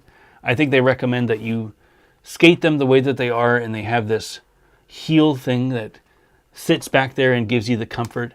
The reason why these are replaceable, I think, is because they wear out. Like I was saying earlier with the USD Carbons or the Seba CJs, if you skate them enough, you start moving on the inside, you start rubbing, you're going to start wearing out this little section up here. Instead of having to buy a brand new skate, now all you need to do is get replacement linings. Really great idea. These fit me really nicely. I really loved these skates. Interestingly about the Adapts, and the only skates out here, the only carbon skates out here on the table that have this whole area is carbon. Now, technically they use dial-in, so it's a similar material to carbon, but it's a different material. It's a little bit more flexible than carbon. You get a little bit of flex, not a lot of flex. But this whole area is carbon. So instead of a plastic cuff like the USD Carbons, for example, and the carbon going up to here, with the Adapt, the carbon goes all the way up to the top of the boot. So this is all carbon all the way up. Positives of that, super responsive. You can tighten this up, especially if you get a good fat lining. You can tighten it up and make it really nice around your ankle. Negative to that, very, very stiff. It is more difficult to cheat on royales and topsoles and topside tricks if you're skating a carbon all the way up carbon cuff. I personally struggled a little bit getting these. If I skated the Adapts right now, I would probably have a difficult time getting boot down on royales. Probably have a difficult time doing topside tricks, though I'm not really great at topside tricks to begin with. You have to land perfectly or close to perfectly with these tricks if you want to lock them, because you can't cheat. With a USD Carbon,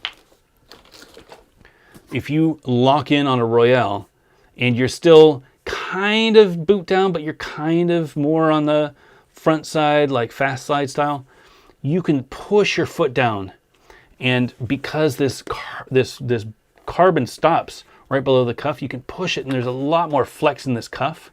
You can push it down and cheat a little bit. You don't have to get fully boot down with your knees and your ankles and everything.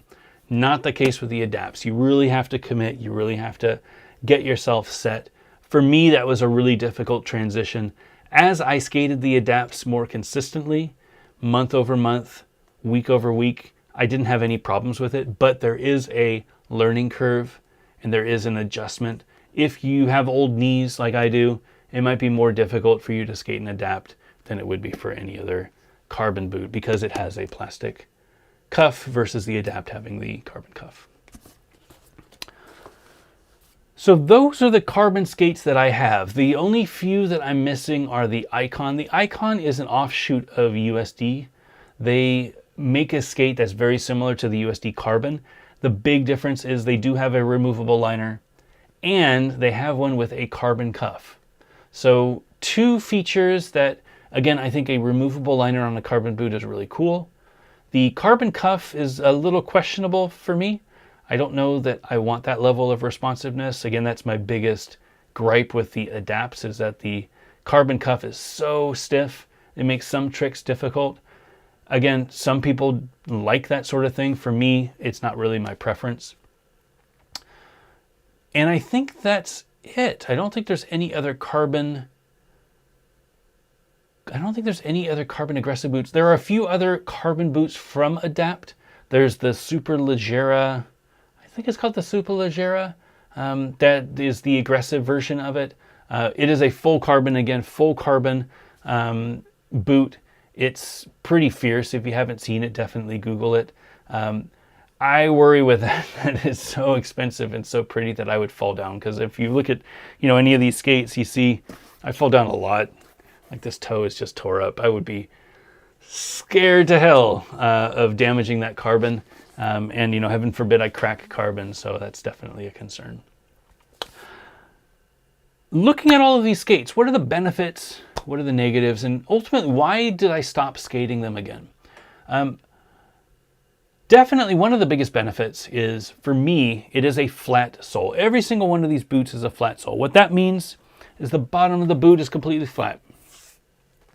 Inside this boot is a shock absorber. So there's a flat mount. Inside of the boot is completely flat. The way they get the heel lift, which is the natural forward lean that you want, about 10 to 12 millimeters of forward lean, they put a shock absorber on the inside. That is my preferred way of skating. I love having a little bit of a shock absorber inside a boot. Flat sole boot, absolutely perfect. There aren't a lot of plastic boots out there that follow that design. The only one that's currently in production, aside from the carbon free, which is the God's FM4, I guess is the latest version, is the God's Team Skate. So this is the only two plastic skates that have a flat sole. Actually, I take that back. Technically, the Blank has a flat sole, but it's a little weird. The way that the Blank does it, these are the Blanks. God, here's heavier than I remembered. These are the Blanks. Technically, it's a flat sole, but there's a little bit of plastic under there that makes this shock absorber not like a totally flat mounting area underneath. It's kind of a weird system that they've got going on here, and it's very heavy. Also, the Razor's Shift and the Razor's SL, those two are also flat sole boots. They're a very different system though. Razor's Shift I've brought down a few times. Actually, the Razor's SL I've brought down a few times. It does have a internal shock absorber. What's weird about this is the frame mounting directly to the boot with a plastic boot. There's a little bit of flex that's kind of a weird feeling. Super low. It's a very different vibe skating these skates than other flat sole boots like the Carbons. Not really a huge fan of them. The USD or the Razor's Shift. I haven't skated that skate in a long time, so I don't really want to say good or bad about it. My feet did fit into that boot, but I always felt like I got a lot of flex because of the way that the sole plate mounts to the boot itself wasn't as responsive as I would like.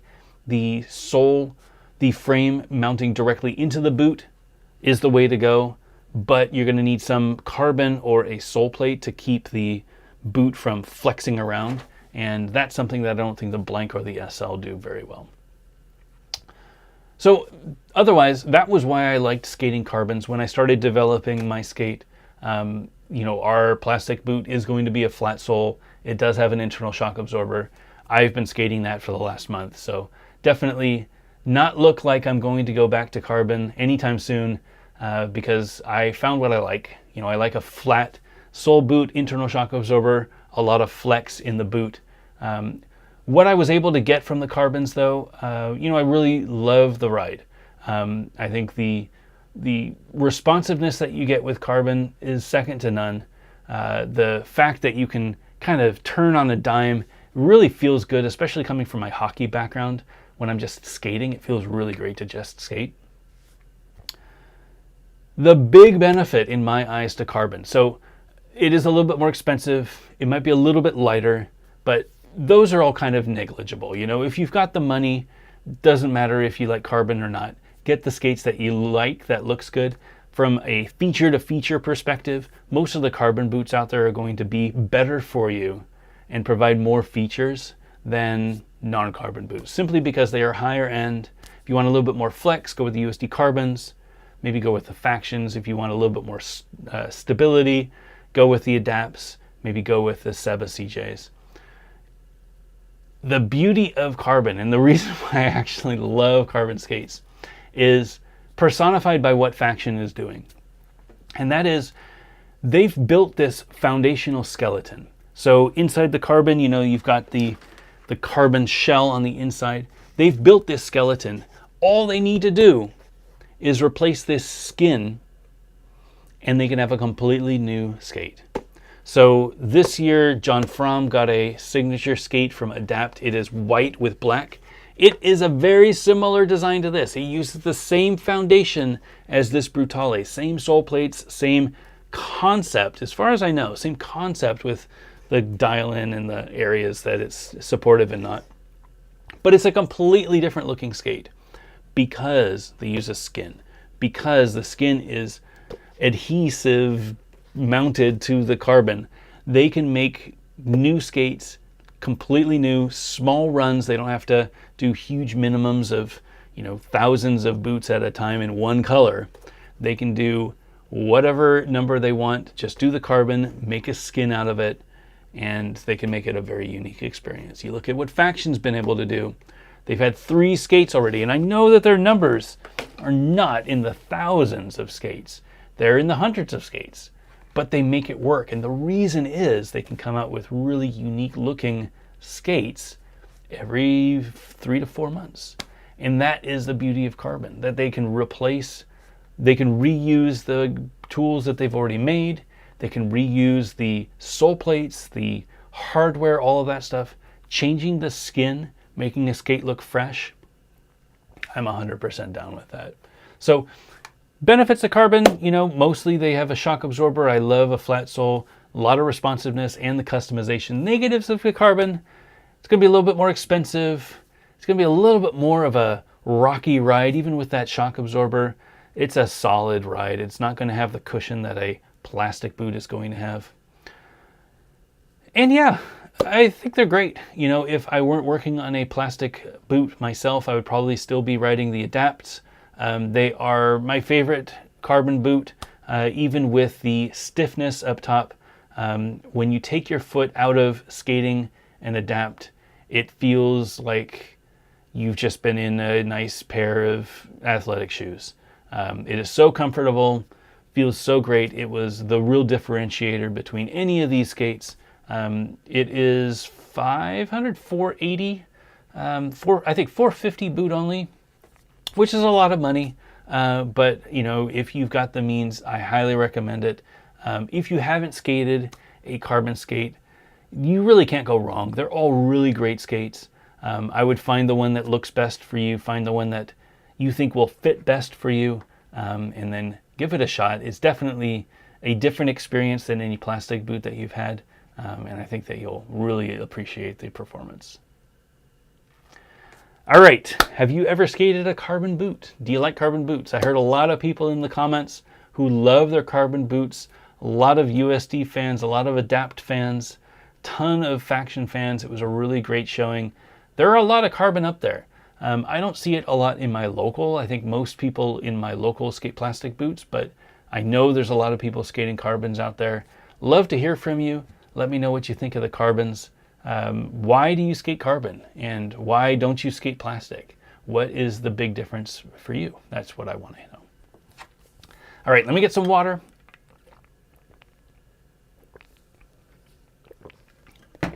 I am at 10:39.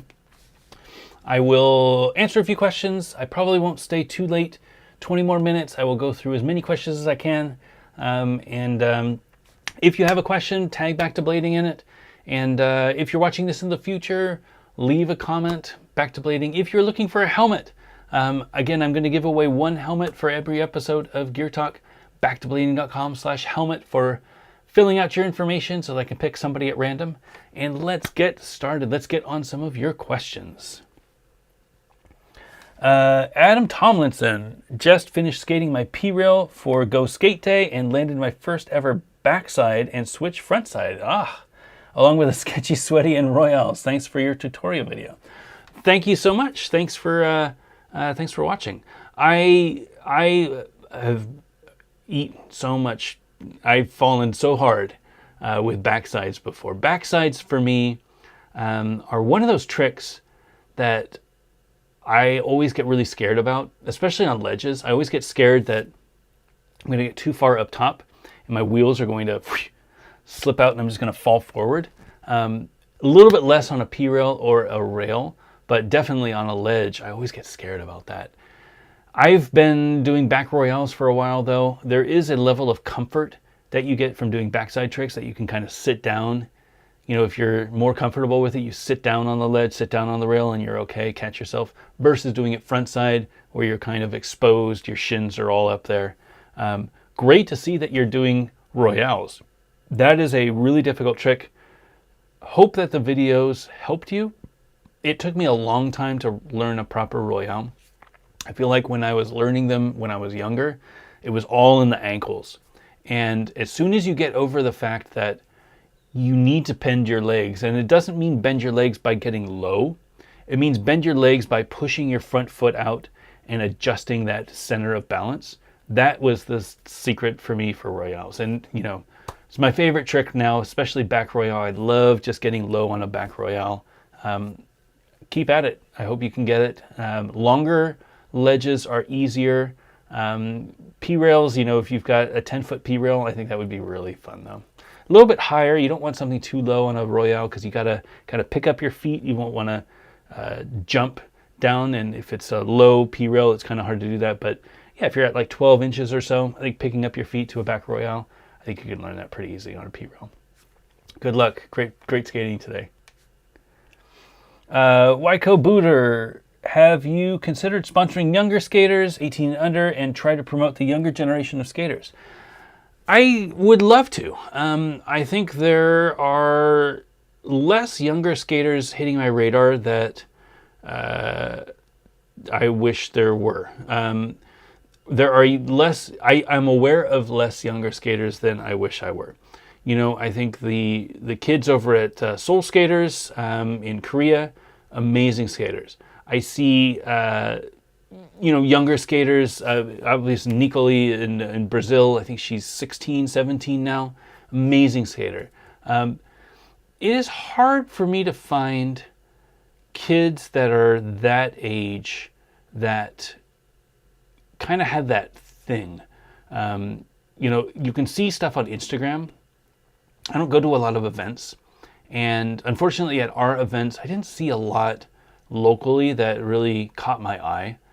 It's hard to sponsor somebody at that age because you don't know if this is just a phase, if it's something that they're just, trying out, if they're going to be around for a while. I love helping to nurture skating talent at all ages and flowing product to people. I haven't actually, I don't think I've done any product giveaway or any flow to anybody under 20. And I think it's a good point. I think it's something that I should do.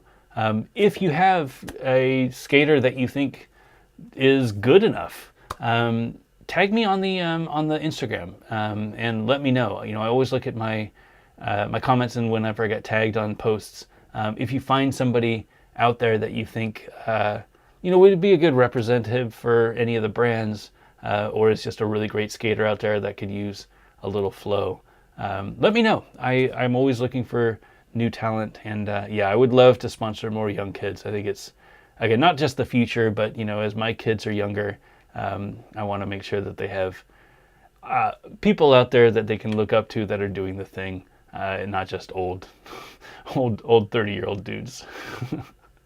Great question, great suggestion.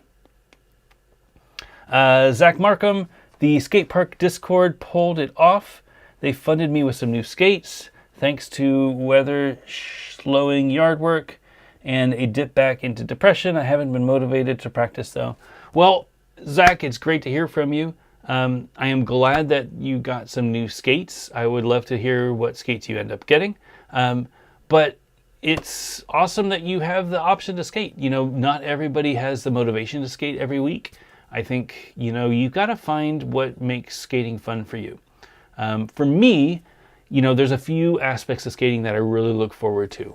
When I get a new setup, I love going to my favorite ledge out in at Marsh in Raleigh and just sessioning the ledge over and over and over again. I don't think that's for everyone, you know. I think some people will get really bored sessioning the ledge over and over again. But for me, that's what I really love.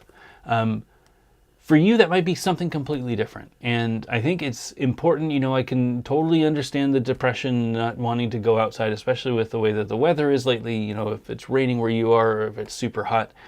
Finding an opportunity to go out and skate, getting that endorphin going, getting the physical, you know, activity going, nothing better to fight, you know, mental health than going out there and having a skate. You know, even if it means just putting your helmet on, some big wheels, and just skating around town looking for some stairs to jump or something like that. I've had the most fun exploring cities. If you've ever watched any of my videos exploring Durham or exploring Raleigh, just going around and looking for stuff, it's a lot of fun. So hope that you're able to get out there and do it. I think, you know, everybody needs a little pick-me-up from time to time, and hopefully this will be an encouragement if you're still watching to get out there. But yeah, any excuse, any reason to get out to skate, find the reason, go out there, find a good weekend, find a good day that you can go out and skate, and report back. Let me know where you ended up sessioning. I'm curious.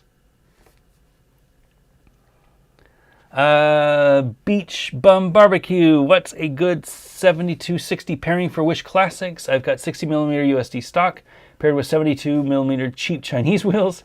I like the wear quicker, and I've got a rocker for Wizard Move. Yeah. So we actually, you know, again, not to toot my own horn, but we made a 72mm wheel that I really like. The 72-60 or 72-60 pairing, they pair really nicely. It's a rounded 72.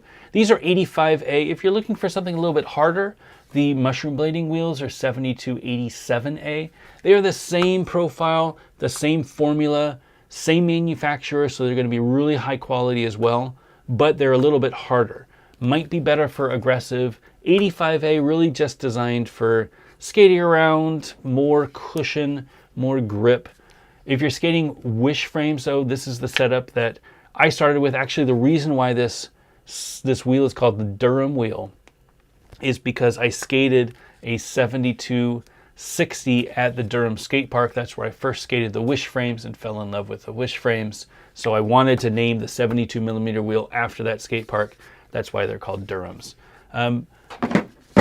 Other 72 mils, I think there's some good ones from Undercover. Undercover pricing has gotten a little extreme lately. They've got some new ones that are being made in Italy that I think are a little bit more reasonable. So you might be able to find some of those 72s. Lebeda, I think, makes a 72, but now I'm just making stuff up. I don't really know who else makes a really quality 72. Hydrogen at Rollerblade is another good brand I would trust to get a good 72. But yeah, I would probably, if I were looking for a Wish setup, I'd probably go with the mushroom blading wheels at 72-87A. I think that would be my recommendation. Good luck, and I'm glad that you like those frames, especially for cruising around town. It's a really great setup for that. Matt Chicon. Hey, Matt. How are you, sir? Hope everything is good at home. Oops, scroll back up. Where did you go? Where did you go? There you are. Will the skates have the white accent around the sole, or was that a custom job? If you were talking about the standard skates, we have two that are going to be available at launch. Black boot with a white accent stripe, and then white with a black accent stripe. Those are going to be available in those two colorways. black and white, white and black. I think that is, for me, the best two colors that most people can pull off. We will have fun colors in the future, and we plan on using that accent stripe to help differentiate. So instead of just having, say, a yellow boot, we're probably not going to make a yellow boot anytime soon, but say a yellow boot, instead of just making a completely yellow boot, being able to have a little pop of color, a little bit of personality in there with that accent stripe, I think is going to break apart those colors and make it a really fun boot. So stay tuned for more. I'll have a lot more information hopefully in July. We should have the final samples next week. Hopefully they're skatable. They'll be skatable. Hopefully they're the right flex and material so that I can sign off on them and get production started. And yeah, come on by and skate. You should come skate as soon as I clear off the mini ramp again. Darren, hi, increasing speed, front side doing great. Got 2 to 3 meters. Backside about 1.5 meters. Mizu and Makio, same as front side, struggling with sliding my sole grind. Good progress report. That is great. So if I remember correctly, you were asking on one of the last shows how to grind further. And my recommendation was you got to skate faster. My background being hockey, I love skating fast. Little bursts of speed, very, very important in hockey. I recommend that anybody who wants to grind farther or become a better skater, get some smaller wheels, not aggressive smaller wheels, but 70 to 80 millimeter wheels. Go to a hockey rink or a parking garage and start in one thing and sprint. Go as fast as you can from one part to another. And get good at the quick starts. Quick start being, instead of skating like this, you kind of turn your feet out like a snowplow and you run. And as you take your strides, you increasingly start to turn your toes in. So after the third or fourth run, your foot is straight and you start striding. So it's 1, 2, 3 like that, and then you're going straight. That's how we do it in hockey. If you're at a standstill and you're trying to get to speed, it's a lot more on your toes, which you can do on skates as well. But lean in, skate, moving your hands. If you want more speed, that's a great way to pick up speed. And it gives you the confidence to be at speed. Once you're confident being at speed, I think getting your sole foot on is really just trying to find the balance, trying to find the timing, and getting really comfortable with the ledge. Sounds like you're doing really great. For soles can be a little sticky. I would probably try putting a little bit more wax on that object. For me, I always warm up with a Mizu, and the reason I warm up with a Mizu is because it is the trick that I will always slide. My weight is balanced between my 2 feet. My back foot is dragging, which means that I'm always going to slide that back foot. And if I fall forward, my front foot is there to keep the Mizu. If I get stuck on the Mizu, then I can push that front foot out and make it slide. I'm not going to slide far, but I can make it slide and then catch myself and jump off if I get stuck. With a sole, you've got to trust that back foot is going to slide. So that sole foot, it has to lock right and it has to slide, because this front foot, if you miss that back foot or if it gets stuck, you're just kind of falling forward, right? You're going to put your face down into the ledge. A lot of wax. Make sure that you keep that back foot, that back leg like a spring. You want to make sure that it's always knee bent so that you can absorb any bumps that might be on the ledge. You know, when you jump on, you want to make sure that you've got your weight kind of light, floating, and a lot of wax. That's probably the most important thing for sole tricks. Great progress, though. It sounds like you're getting somewhere. Keep it up, and yeah, see you again in 2 weeks. Let me know how things have gone. Russ Pittman, thanks for answering my wheel profile question. Confirm my suspicions and won me an argument. Well, it just makes sense, right? The profile that you get from the store is the profile that you'll have. Most people who wear down wheels, especially aggressive wheels, will wear down it flat. You know, they're not doing a lot of carves. If you look at, wheels like these old Lightnings, they definitely wore down in a cone shape. That doesn't happen very much with aggressive, you know? It usually just wears down flat because we do mostly flat profile wheels. But I'm glad that you won your argument. Ravenous Pathogen, great to see you. I've asked Justin Thursday if he would ever do a 5-wheel wizard style wall for the prime frames, and he told me it's possible. Also, I thought you were going to make a display PVC rail. Thank you for the nudge. It's definitely possible. I don't know what the wheelbase is for the PR76, but I would assume that the PR72 could fit in the 290. Yeah, it could fit in the 290, no problem. I don't have any ambition of making a 5-wheel prime frame, but I don't see why somebody couldn't, especially if you have a wheel well that sits up and you do a 5-wheel on the 290 with 72 millimeter wheels. I bet you could make that happen. That would be a really interesting experiment. I hope somebody listens to this and can do it. District Standard Compass Stair Bash for Science. Yes. Stair Bash, Machio, and Wall Ride. Those are the 3 tricks that I'm going to need to do. And maybe some wizardy stuff. I'll have to watch a video. I don't know if anybody's made a video recently about it, but we'll see. Dustin Fisher PMB, thanks you for the super chat. As a reminder, all the super chats go to the Helmet Initiative, so we're able to get more helmets out to people. But I appreciate your super chats. If you're not doing super chats, Patreon is a good way to send the money. But either way, they go back into the foundation, or the I don't know what we call it, the initiative to get more helmets on people's heads. But thank you, Dustin. Been back to blading for a year and 2 months now. I want to say thank you for all your hard work. I ride Balance when not on Aeon, and I love them. Thank you so much. Aeon are great skates. As I think you've heard, they are the most popular aggressive skate. I think that's without a doubt.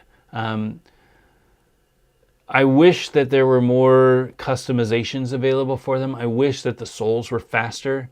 The drawback to that design is that they have to use the same material for the boot as they use for the frame, which means that they can't make the frames super fast because then the boot would be too hard.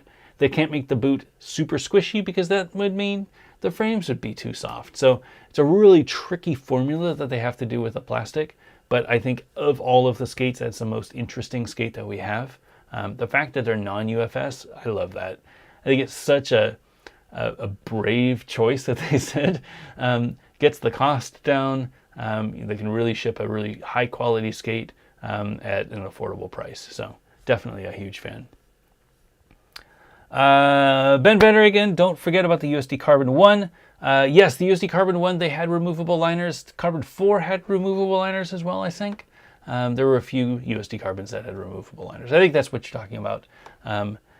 Not something that they do recently, unless the Icon is the successor to that.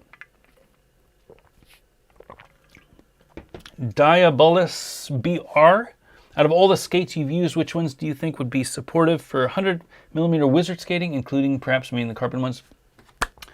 Best wizard setup is a gutted Seba CJ, which I hope to do this summer because I don't skate these skates otherwise. What they do is they use this carbon boot.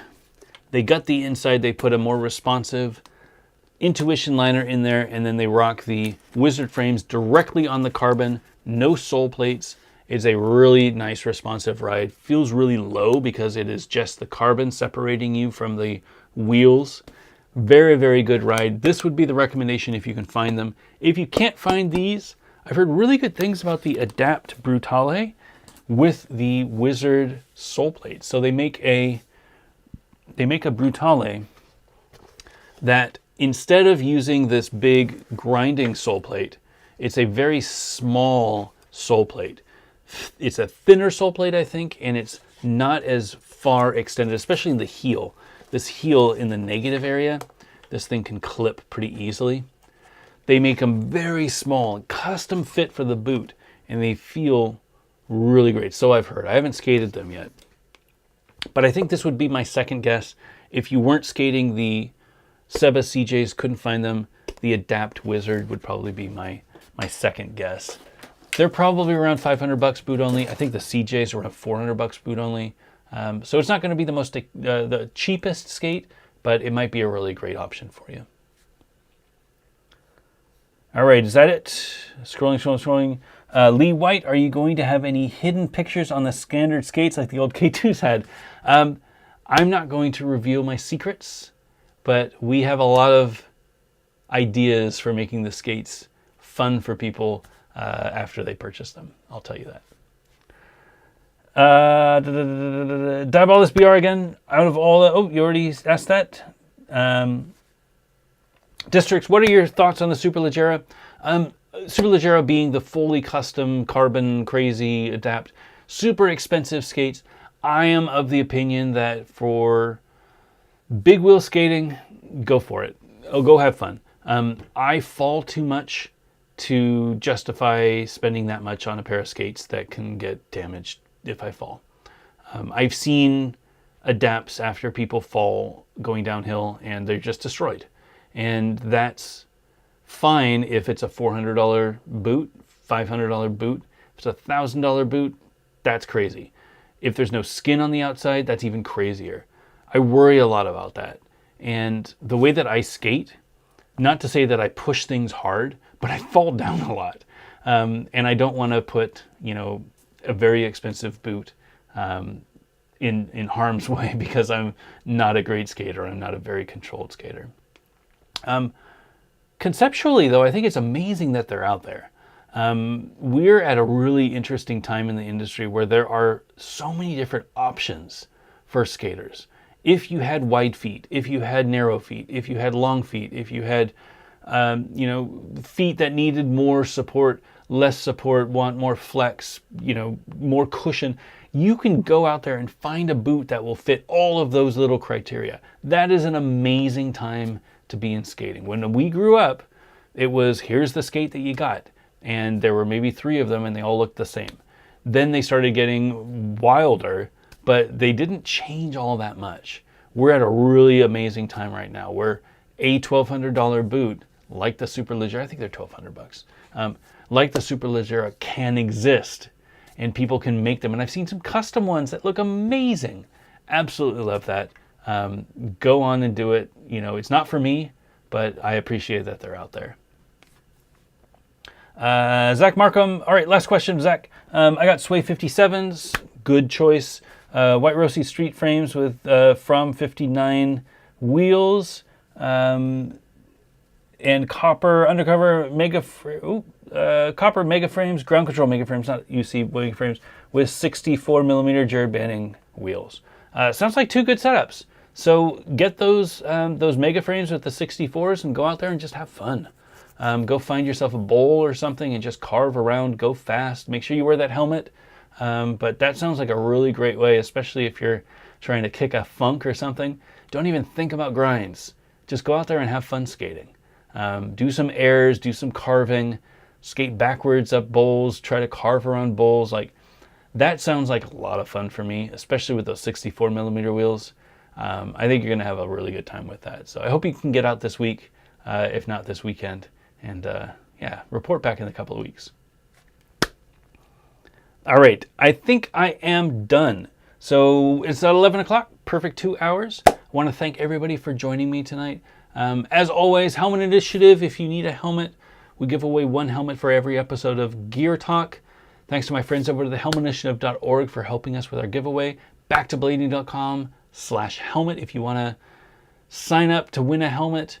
Patreon.com/backtoblading if you've got a couple of extra dollars that you want to send my way to help with our helmet initiative, gets the shipping out of the way so that our winners don't have to worry about that. Again, this is for somebody who has a little bit of extra cash, not for students, not if you're, trying to raise a family and money is tight. I don't want your money. These are for people who have a little bit of extra cash that want to do something nice and send it our way so that we can help people get helmets. If you had any questions about anything that I discussed tonight, leave a comment in the video. I'd love to answer your questions. If you haven't been able to join us live, we do this every other Wednesday at 9 p.m. Eastern. I should be here in 2 weeks.